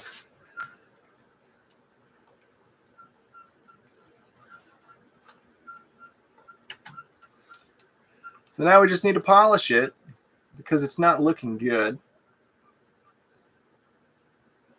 You know, let me see if I can just get rid of, because I got dynamics. I have dynamics on this arm. If I get rid of that, will it jiggle for me? Yeah. This is where the Bezier is going to work out really nicely. So if I select this arm here, see how it comes up and then just drops automatically? I want to ease into that drop and then hammer down. So if I select my keyframe here and select the rotation, this is where we're going to switch this Bezier. So he's going to come down and then up. And I think maybe we can pull this out a bit. And right here, we're going to switch this to Bezier. I'm going to lift it up. And then I'm going to pull this in.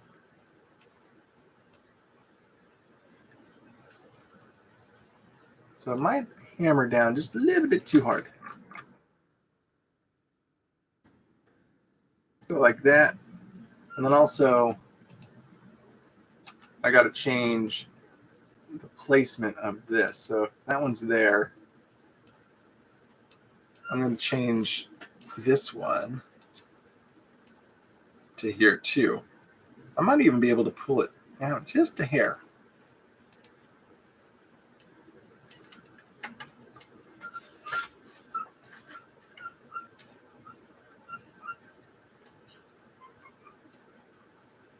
Comes up. I want it to keep going up right here. For some reason, it stops. Wow, you've been using Moho for 10 years? Congratulations, that's awesome.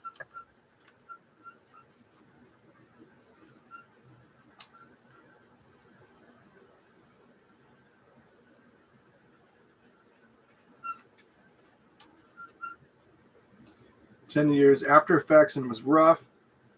I have you in the background as I'm working." Oh, thanks. Thank you. Yes, so you are the authority in Moho. Thank you for stopping by. Yes, what's a good question I can ask you? Do you typically do Bezier curves with your curve editor, or do you just do like straight smooth or ease in, ease out? How do you like to put your keyframes? I found that smooth works pretty well for me, so I've been doing that. All right, so as this arm comes up, I want it to keep going up. So let's raise this a little higher.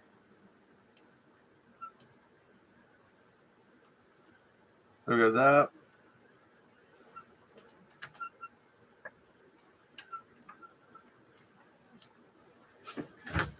All right. And again, maybe what I'll do is I'll just kind of speed through this and then polish it up later so that you don't watch me polish it.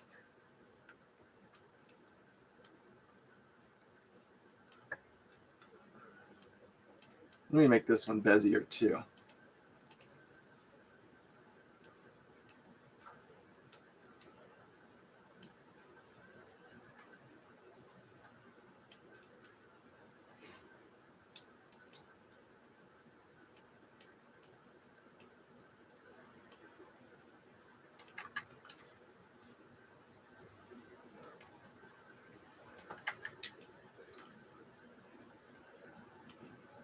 All right, let's hit B on that. We'll change the rotation of this a bit. I'm going to make this Bezier. Huh. I want it to come.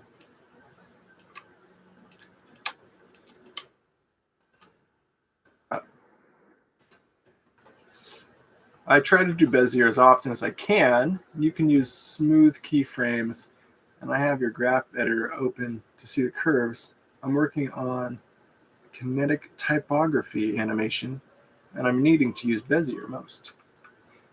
Do you do all your motion graphics in Moho? Is it a pretty good software for motion graphics?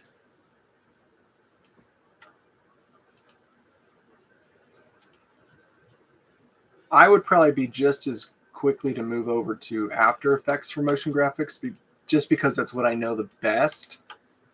Not saying that's the best tool for the job, but it's certainly efficient for me because I know what I'm doing.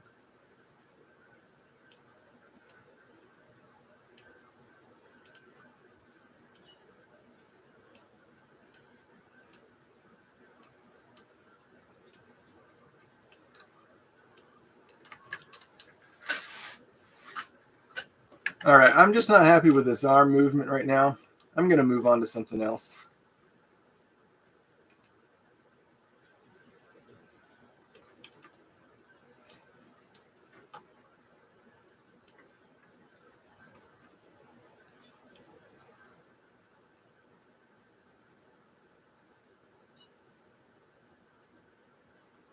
Or I wonder if maybe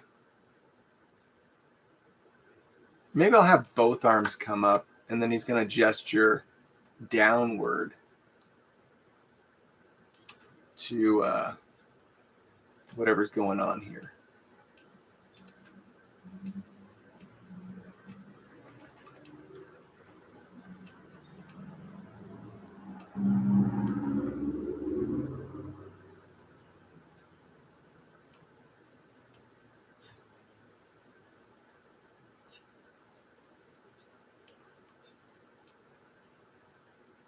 Oh yeah, that feels so much better. Arms up, and then they're gonna come down. Let's see how I want to do this. I'll put this arm back to where it needs to be.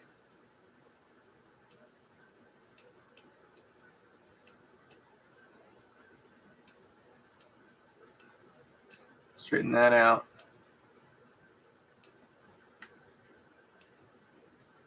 So up.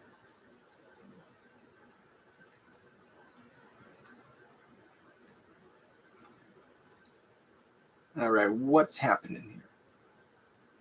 So these arms are moving too fast into position.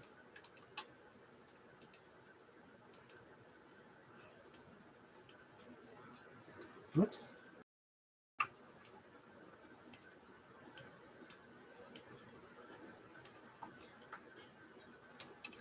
Let me go ahead.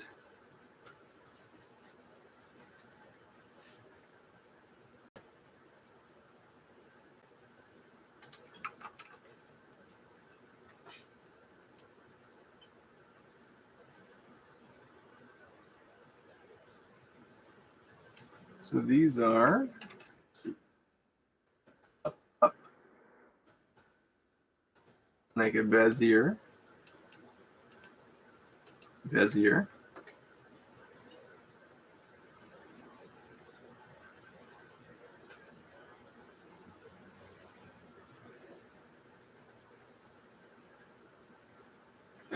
Yeah, I gotta show you guys a little bit how to create this rig, don't I? The hard part is obviously like these rigs take so long to learn or to make actually. So it's something that would definitely be useful.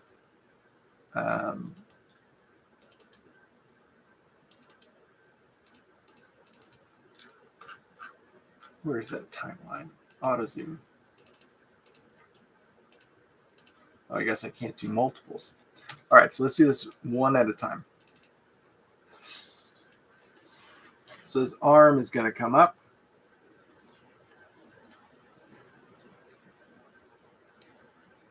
I'm going to hold it, and it's going to hit right here.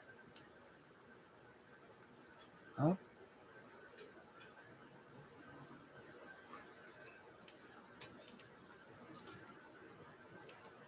I'll hold it. That's one thing I do like about After Effects is the ability to animate the curve editor. You can animate multiple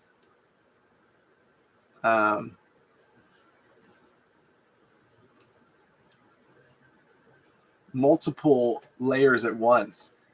So right now you can see I'm animating this one at a time. I don't like how this jumps forward. I want it to kind of like continue its trajectory. Let me see if moving this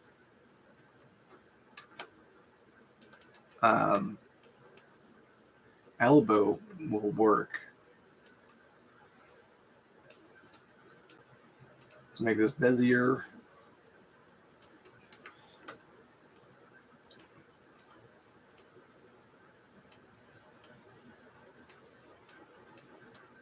All right, let's just watch this.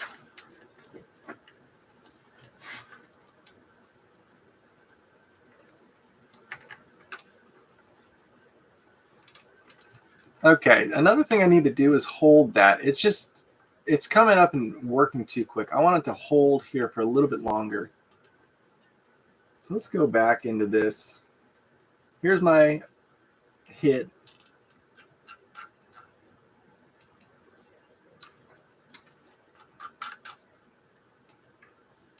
I'm going to hold it maybe for a few frames. Whoops.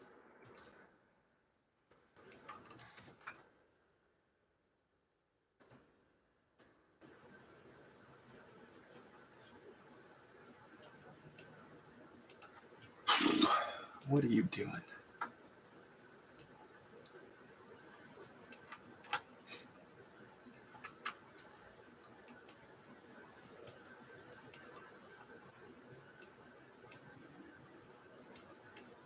We're going to hold it. We're going to allow the audience to catch up. Background design.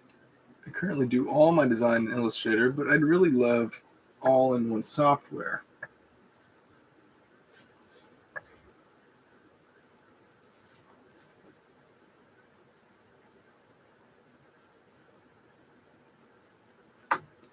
Yeah, you can create backgrounds in Moho.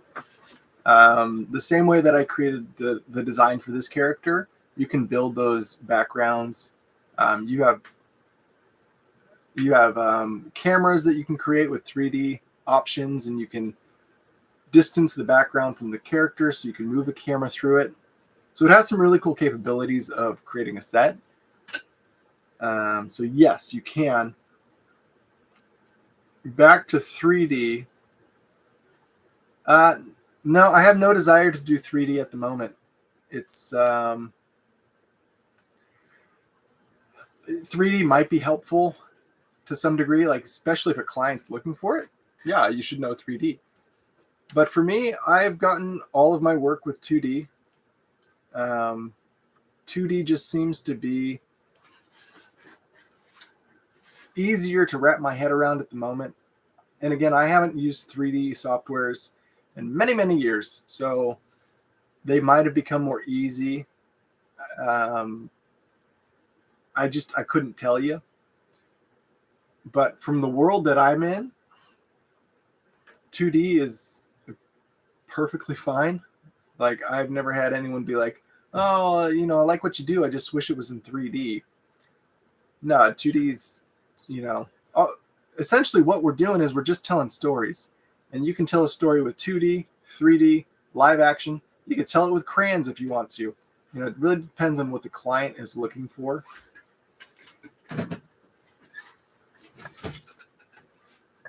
I don't know if you can do 3D in Moho. That would be a better question to McCoy. What do you think, McCoy? Can you do 3D? Was it OBJ files? I don't know. From what I've seen, you cannot do 3D. So it wouldn't surprise me if he says no. But I don't know. Yeah, 3D has not been on my radar. I'm not saying I'm opposed to 3D.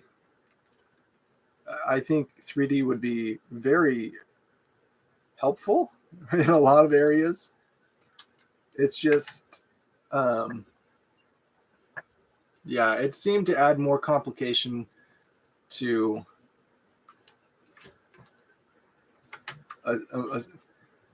it seemed to complicate things more than it needed to, just in my personal opinion.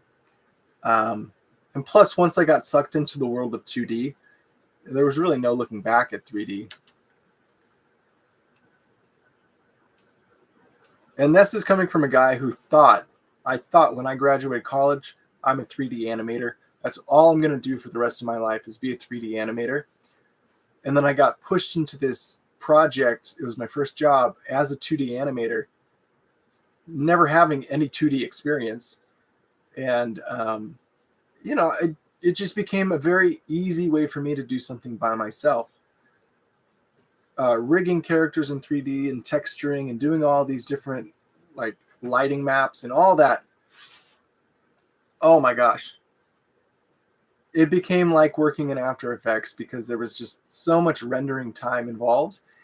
And I hated the process. I hated looking at a texture, rendering it, looking at a texture, re-rendering it, adjusting it, re-rendering it. Like all that stuff was just too tedious for me. And all I wanted to do was animate. I didn't want to be building sets in 3D and building characters in 3D. I just wanted to animate. And 2D, in my opinion, was the quickest way to get a character done and animatable. And so that's kind of where I landed. And it's been fun. Like, I don't know, there's something about 2D that's more appealing to me now than 3D. Not saying that 3D doesn't have its beautiful moments. Like, I love to go watch a film in 3D.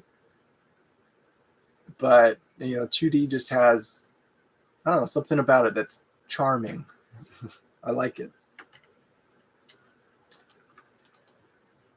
All right, that's looking better. So his arms come up, and then now his body is going to need to come forward for this gesture. So remember, his arms come forward. He's going to need to lean forward because his body weight is pivoting. So the head will come down. Maybe the head will turn this way. And let's rotate the hips back.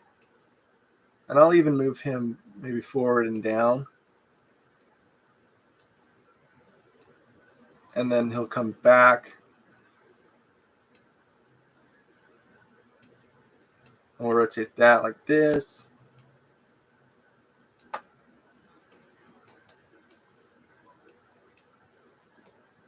And we're just trying to do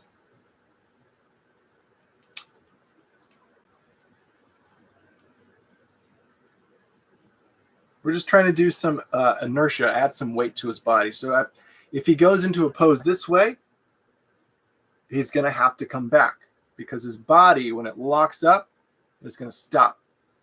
And then it's going to go back in the opposite direction a little bit to create that wobble. And that's what we're looking for. What I've learned with animation is that it almost doesn't matter how many keyframes you use. You could use 2 keyframes, this position to this position. As long as that follow through is there, it could go, you know. You need to have that ease in and ease out and that follow through to allow the viewer to know what just happened. And then I'll have him rotate forward just a little bit.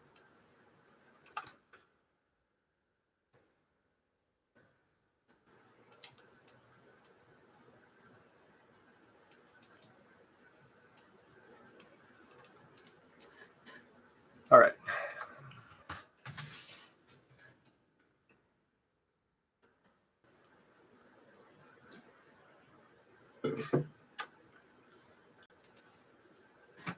All right, we're getting somewhere.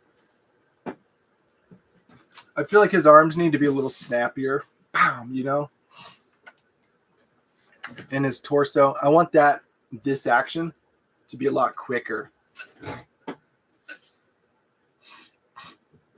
Oh my gosh, don't open that can of worms about Sora. No, I think Sora is a very cool tool. Yes, some people's jobs are going to be impacted negatively. So yeah, there's a certain aspect of the creative community that doesn't want it to happen, you know, but at this point there's no going back. That Pandora's box has been opened, and this is kind of the future we live in, and you can either choose to find a way to live with it or just live in fear of it and just be worried all the time. But the way that I like to think about it is art always paves the way. Technology tries to catch up to it. And you could say that this technology has found a way to leap over the artist and pave the way, but I don't think that's true at all. I think the artist is always going to pave the way, and technology is always going to try to catch up to it. And that's where we're at with Sora. Is like artists have been creating, you know, beautiful masterpieces, and Sora has found a technology to go, well, let me see if I can recreate that. But what Sora can't do is it can't recreate something that doesn't exist yet. And what is that? How do you create something that doesn't exist? Well, the artist has to come up with it. And we're going to find ways to create new styles of art that Sora doesn't understand yet. Now you can make the argument that maybe the next version of OpenAI will be able to better predict that. But that's just not where we're at right now. But yes, sadly, some people's livelihoods are going to be impacted. But also some people's way of doing art and film and animation, it might improve. It might become easier for them to make money off this. But I don't know. I think what it does do is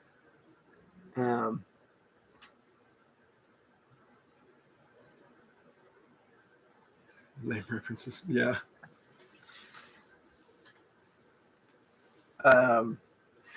It's the way that I look at it is when I first got into animation, I had a client who was like, hey, let's do all these whiteboard animations. Do you guys remember whiteboard animations where you just take a marker and you have narration and you draw what the narrator is saying?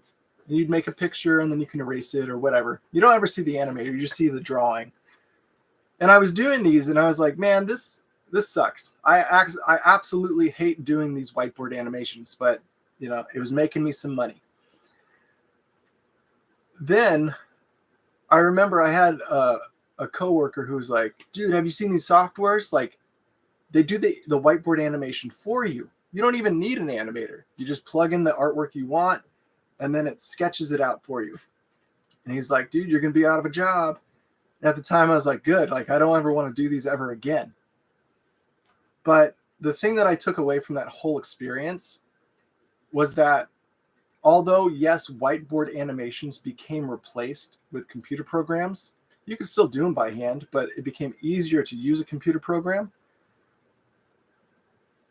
What ended up happening is now, if a company uses a whiteboard animation, you're dated by like 10 years. Nobody does whiteboard animations anymore because they're so lame and cheesy, right? Artists moved on and they said, we're not going to do those anymore. The market became saturated with whiteboard animation and it's no longer appealing to anybody. Even like the companies that were using it, nobody wanted to watch them. So it disappeared. It died. And so that's my takeaway from this. If technology finds a way to replace an artist, artists are going to move away from that and they're going to find a new technology, or not a new a new art form that doesn't exist or that cannot be replicated. And that's what's going to pave the way. So that's my 2 cents on the whole thing. Yeah, I don't know. I'm not scared of it. Talk to me in a year from now when they're doing what I'm doing now in Moho, only better. Then I might be a little concerned, but I'm not at this point worried about it. Anyway, sorry to talk about that bummer of a topic, but oh yeah, let's get these hands to move a little quicker. I'm going to just turn off these dynamics because they're messing up. Alien meeting. I just started using Moho graphics in Moho since I've stopped using Adobe altogether, and I haven't found a good alternative to AE. But because I'm so familiar with Moho, it works out really good. Okay, that's cool to know. It's cool to know that you can do motion graphics in Moho as well.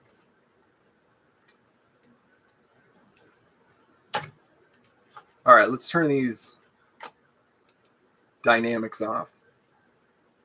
Well, that one doesn't have any. No.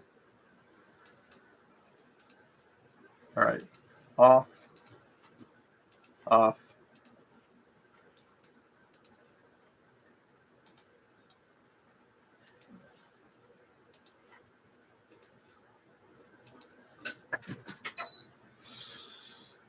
Okay. There we go. I'm just going to leave that one on.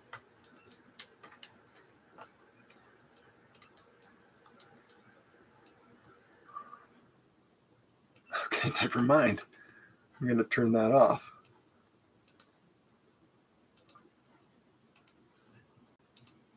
All right, now that the dynamics have been turned off, we can get a better feel for how this whole thing is moving.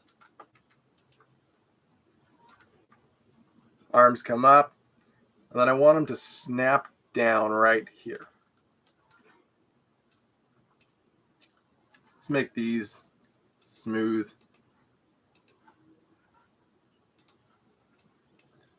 Smooth.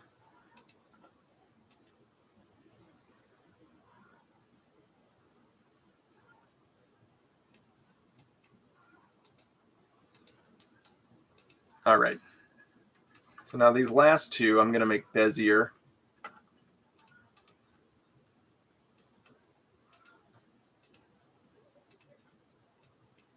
That's good.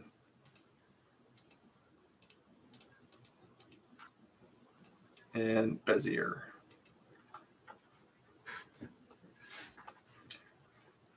Okay, let's get into that graph editor. Start playing around here.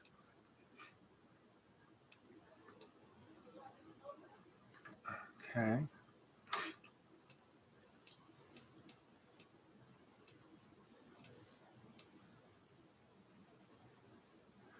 So yeah, this rotation is getting a little weird on me.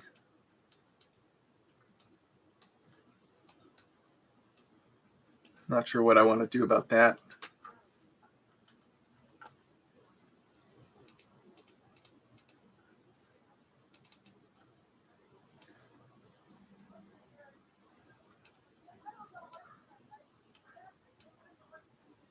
All right, that's feeling a lot snappier.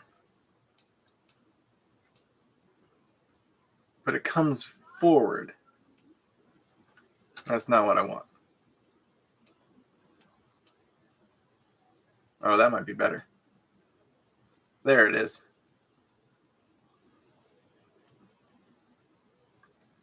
And then these arms, let's just go ahead and settle them in to position.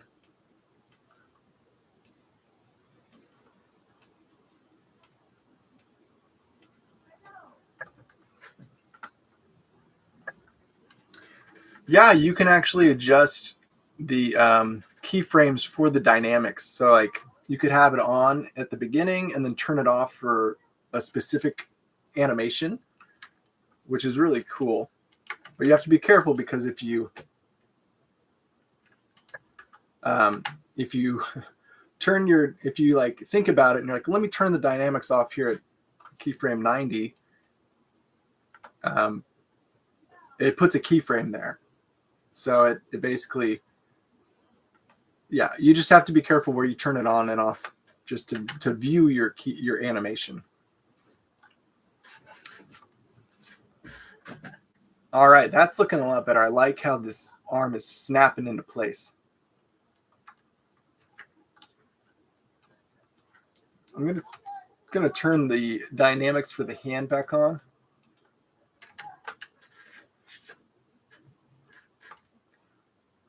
Okay, I don't know why it's shifting like that. I have broken something. Let's see if I turn the dynamics for this on. There we go. I don't know why those work together like that. So you see what happens with when you turn the dynamics on, because it's moving with the movements of your rig, it'll slow things down quite a bit, almost like being sluggish. But you can adjust that.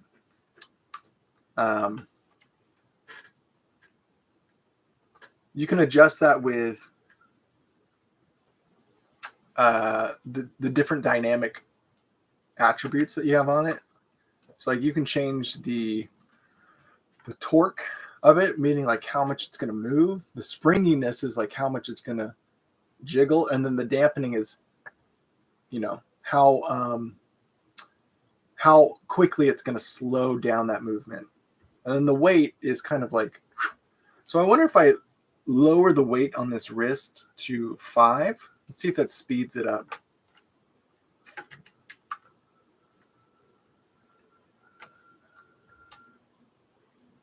I honestly don't know if it sped it up. It looks good. But you can see what it's doing too, is that it's creating, without these dynamics turned on, it has a very robotic feel to it. It just kind of like point A to point B, here we go. So take a look at that, and then I want you to see it again with the dynamics turned on, because it makes such a huge difference. And again, like, it almost feels like cheating. We want to talk about Sora, talk about dynamics here. Almost feels like cheating. Wait, what happened? It didn't turn on. All right, let's turn that on. And then let's turn this one back on. All right, now let's play it. Again, what did I just do? Turn it on. Turn it on. Close.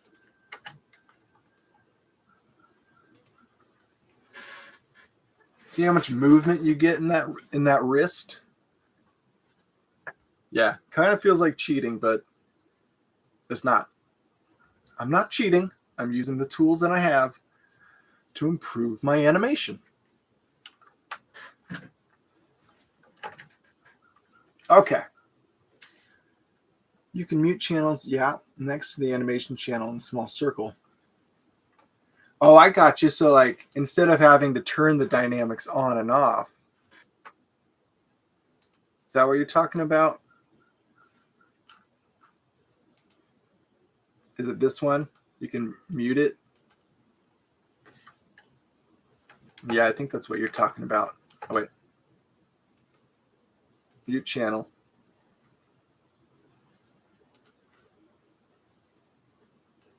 Oh, wait, that was, what am I doing? Oh, maybe not. I don't know.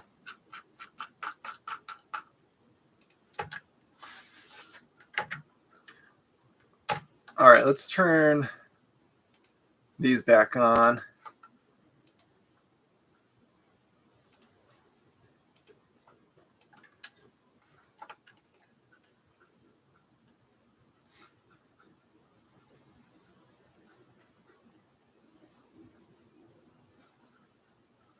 Lip sync. Oh, wait, I'm sorry. Really great when wanting to tweak animation like lip sync, and you need to hold everything on the body. The animation steady. Ah, I gotcha. So you've got your acting all done. You've animated your character. Now you want to do lip sync, and you can turn off all that just so you can get the mouth movement. That's smart.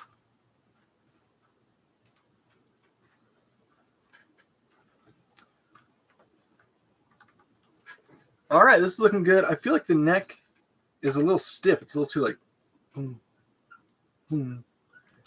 So how do we fix that?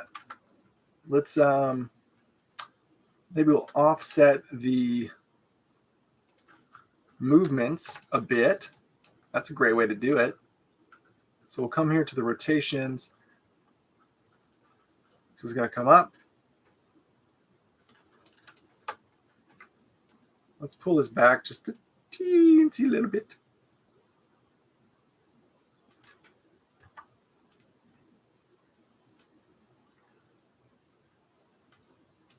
Let's pull this out. This is a great way to do that overlapping animation.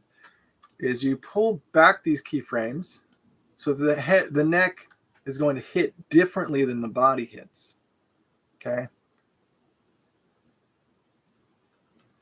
And then we'll do the same thing with the head. And we can even offset the head more than the neck, so that as he comes down,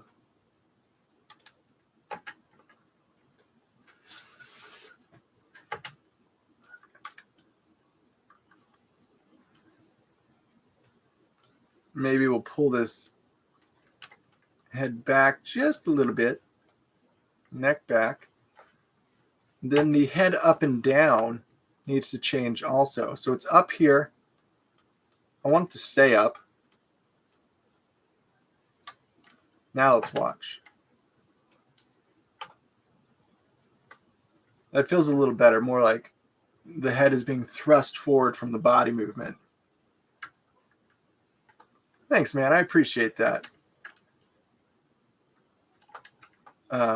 Yeah, it's been so much fun to like explore what a rig could do here. And I feel like it's only going to get better from here on out. Like, this is my very first rig I've ever done in this program. And I feel like having like a knowledge of After Effects and rigging before, obviously it's helped in preparing this rig because I can find ways to replicate what I was doing in After Effects. You can just do it more efficiently in Moho.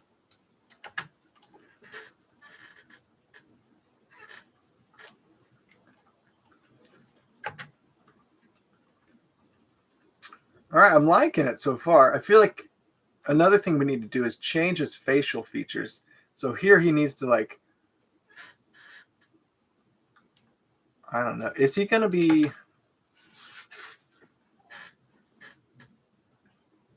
changing his expression to something exciting? What's he going to do here? I kind of like almost this like, oh, here we go again kind of look. So I think what we'll do is we'll have him blink here.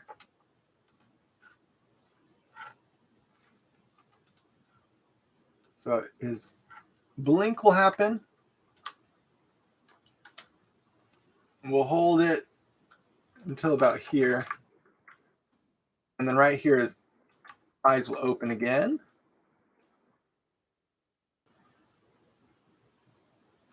So let's go ahead and change his mouth too. Let's figure out what I want to do for his mouth.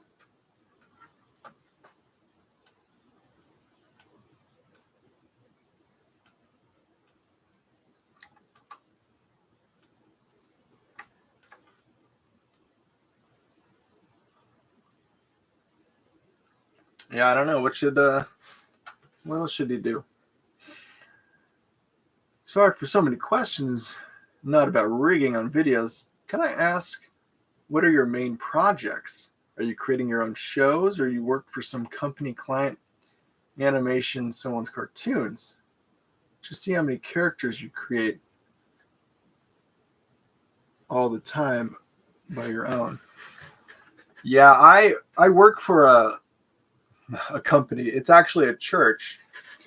And so we do these weekly animations for like a Sunday school that they release. So it's lots of characters. And so it's a very fast turnaround, because you have to imagine if I'm doing a video every week, and sometimes, or now, thankfully, it's a video every 2 weeks now. And each video is roughly 3 minutes long. So I have about a minute and a half of animation that I have to do every week. And sometimes it's got, like I said, in this last project that I just did, it's got like 20 plus characters. And it's so much work. But yeah, so my main client is a church that I'm doing lots of animation for. But then I have my own side projects that hopefully I'll get to work on again soon. And the beauty of it, here's kind of where I get excited, is that I'm creating this actions library now. All the movements, I kind of did this in After Effects, but you can really do it well here in Moho. I'm creating all these different movements in Moho. And I'm excited because guess what I get to do now? If I work on my own project, I can take the actions that I've created for this project that I'm working on now and utilize it in my own projects. And that's just what I'm like so excited about.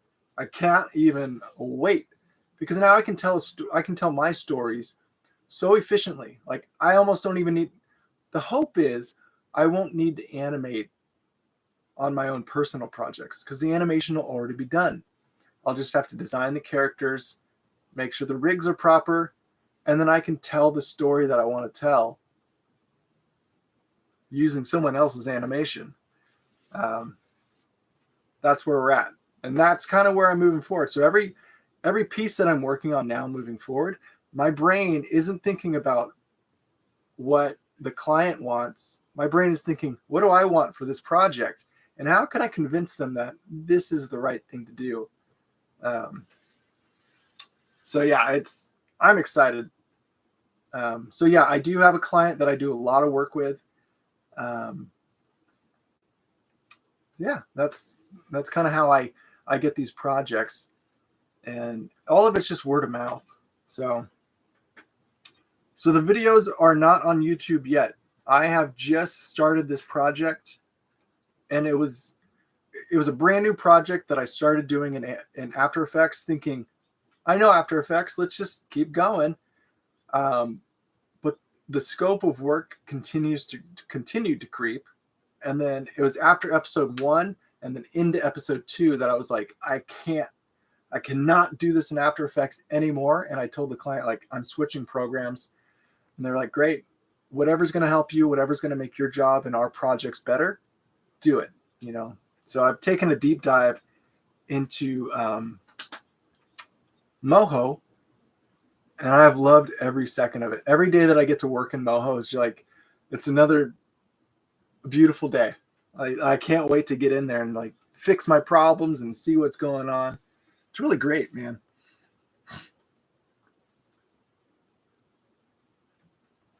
Yeah, tons of time, especially with actions. That's right.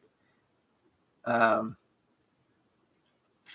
was using non-linear animation on AE to use like actions, but it looks that Moho is much better than that. Yeah, you can get away with it in After Effects. It's just a lot clunkier of a system to get that to work. Because in After Effects, if I do an animation with this character doing something, in order to get that animation onto a new character, I'd have to import that character into my project file and then copy those keyframes and put them in. And it's a very laborsome task. And you end up with all these errors because the formatting of the characters has to be different. It's just, yeah, it's horrible. Moho does it so much better.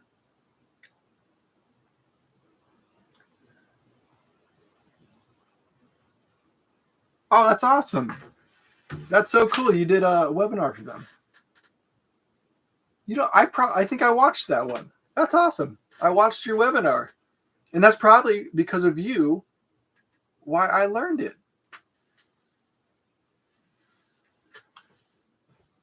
Well, congratulations. That's so cool that you were asked to do that.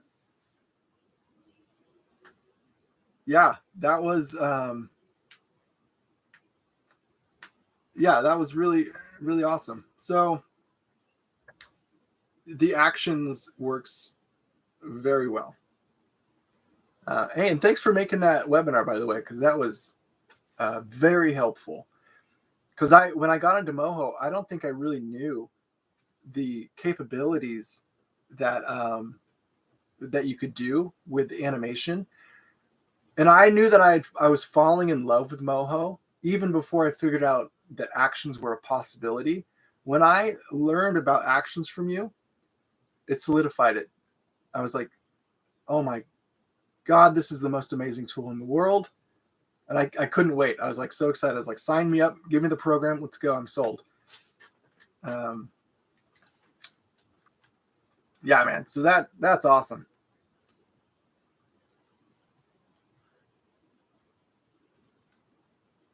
All right, so we got arms up. McCoy, do you typically do IK for the arms, or do you like FK? What's your form of rigging for that whole process?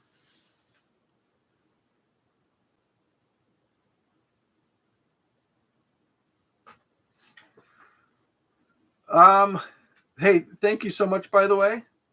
Thanks for following me in the animation process. I want to say your name, but I'm scared I'm going to mess it up. Buddyar? Buddyar? Is that it? I'm not done with After Effects per se, but I am focusing on Moho just because it's such an easier and more enjoyable tool to use. It's like if I was going to go dig a hole in the backyard and all I had was a screwdriver, and I'm digging this hole with a screwdriver, and someone says, hey, you want a shovel? I would never use a screwdriver again, right? I'd start using that shovel all the time. That's kind of where I am with Moho. I feel like Moho is a shovel, After Effects is a screwdriver, and they do different things. So oh,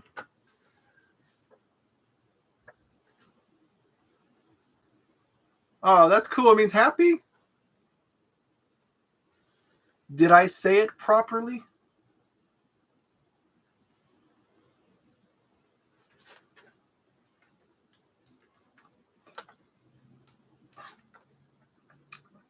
Oh, I did okay, or at least close enough.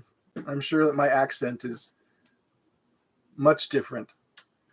But I'll most likely be doing stuff in After Effects, no matter what. It's just right now for character animation, I'm really trying to focus on Moho because it's just a better tool. So let me try to set this up.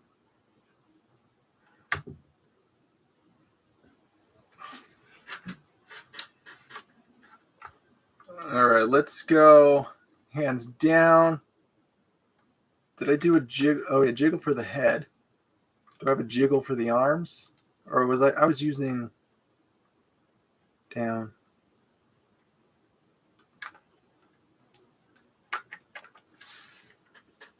So if he looks, and then he does this whole thing, then what should he do? I honestly forget where. I think I was working on his face, wasn't I? All right, I don't know about this mouth. Let's have a look at this mouth setup.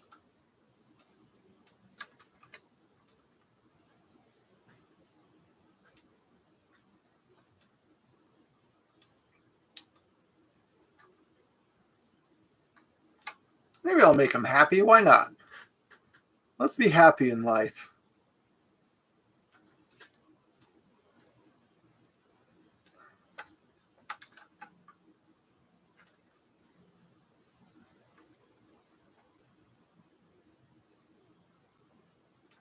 All right, let's close his mouth here.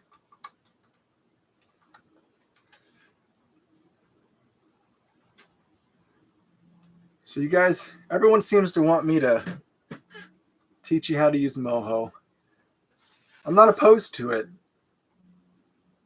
It's kind of one of the reasons you leave it as FK. I would use IK when holding objects or pushing something. And you can keyframe on-off IK target bones, but the result might not be as desirable for some. Yeah, I do IK animation, or I've always rigged my characters in IK. I kind of like the flexibility you get with FK, but I'm scared that I'm going to reach a point with this rig where I need to plant the hands on something, and I feel like maybe I've made a rig where it's going to be very difficult to create an IK system. I'm just not sure. I like IK because I tend to put the hands on things quite a bit, and I need them to stay put. So I don't know. I am enjoying this FK. FK is like, it's not something I typically animate in, and it's nice to just have this freedom of like, yeah, just move this here and here.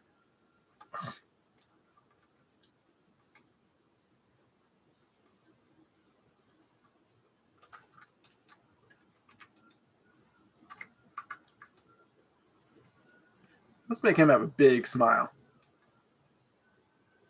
Let's change the corners.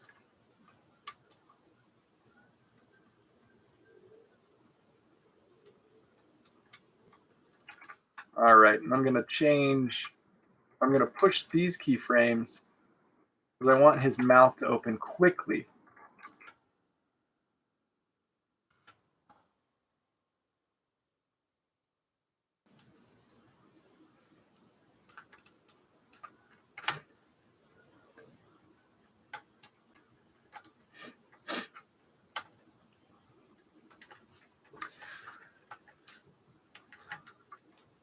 All right.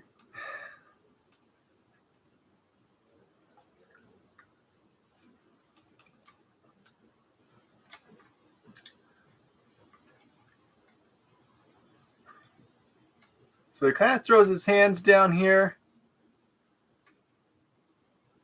I feel like he should do one more thing. What's that one more thing he should do?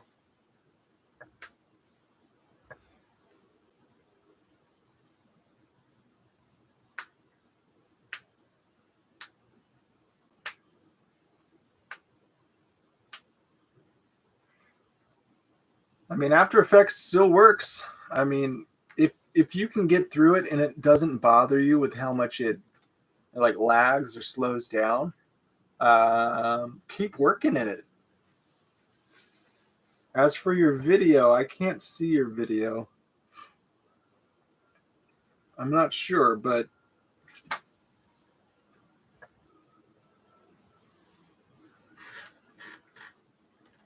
you know, if After Effects works for you, then don't feel like you need to switch. You know, even if I'm doing this live stream in Moho, animation is animation. You know, it's all keyframes and moving a puppet around. It might not use the same language, but it's the same process. You know, move forward a few frames, move into position. Move forward a few frames, move into position.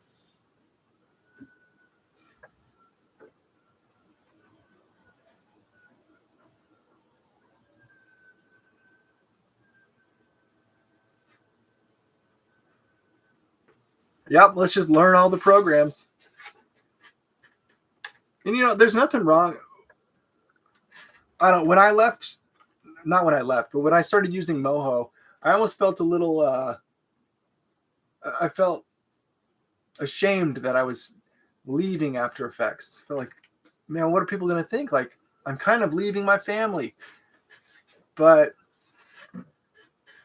now that I'm in Moho and I'm realizing it's just a new tool, like we need to, you know, to diversify and find the right tool that fits your needs. Just because you've started in one program doesn't mean that's where you'll end up. And, you know, who knows, maybe in a year from now, I will be a 3D animator and only doing 3D. And I'll be like, screw Moho and After Effects. This is the new project or the way to go. I don't think that's going to be the case, but for now, like, this is the tool that I needed. And this is the tool that I'm going to invest in, you know. Plus, I love it. It's just so much fun. It's fun to move this puppet around. It's like, yeah, it's awesome.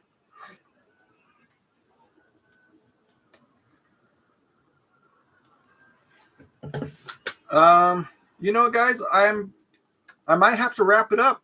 This is the longest one I've done so far. When I started at 9,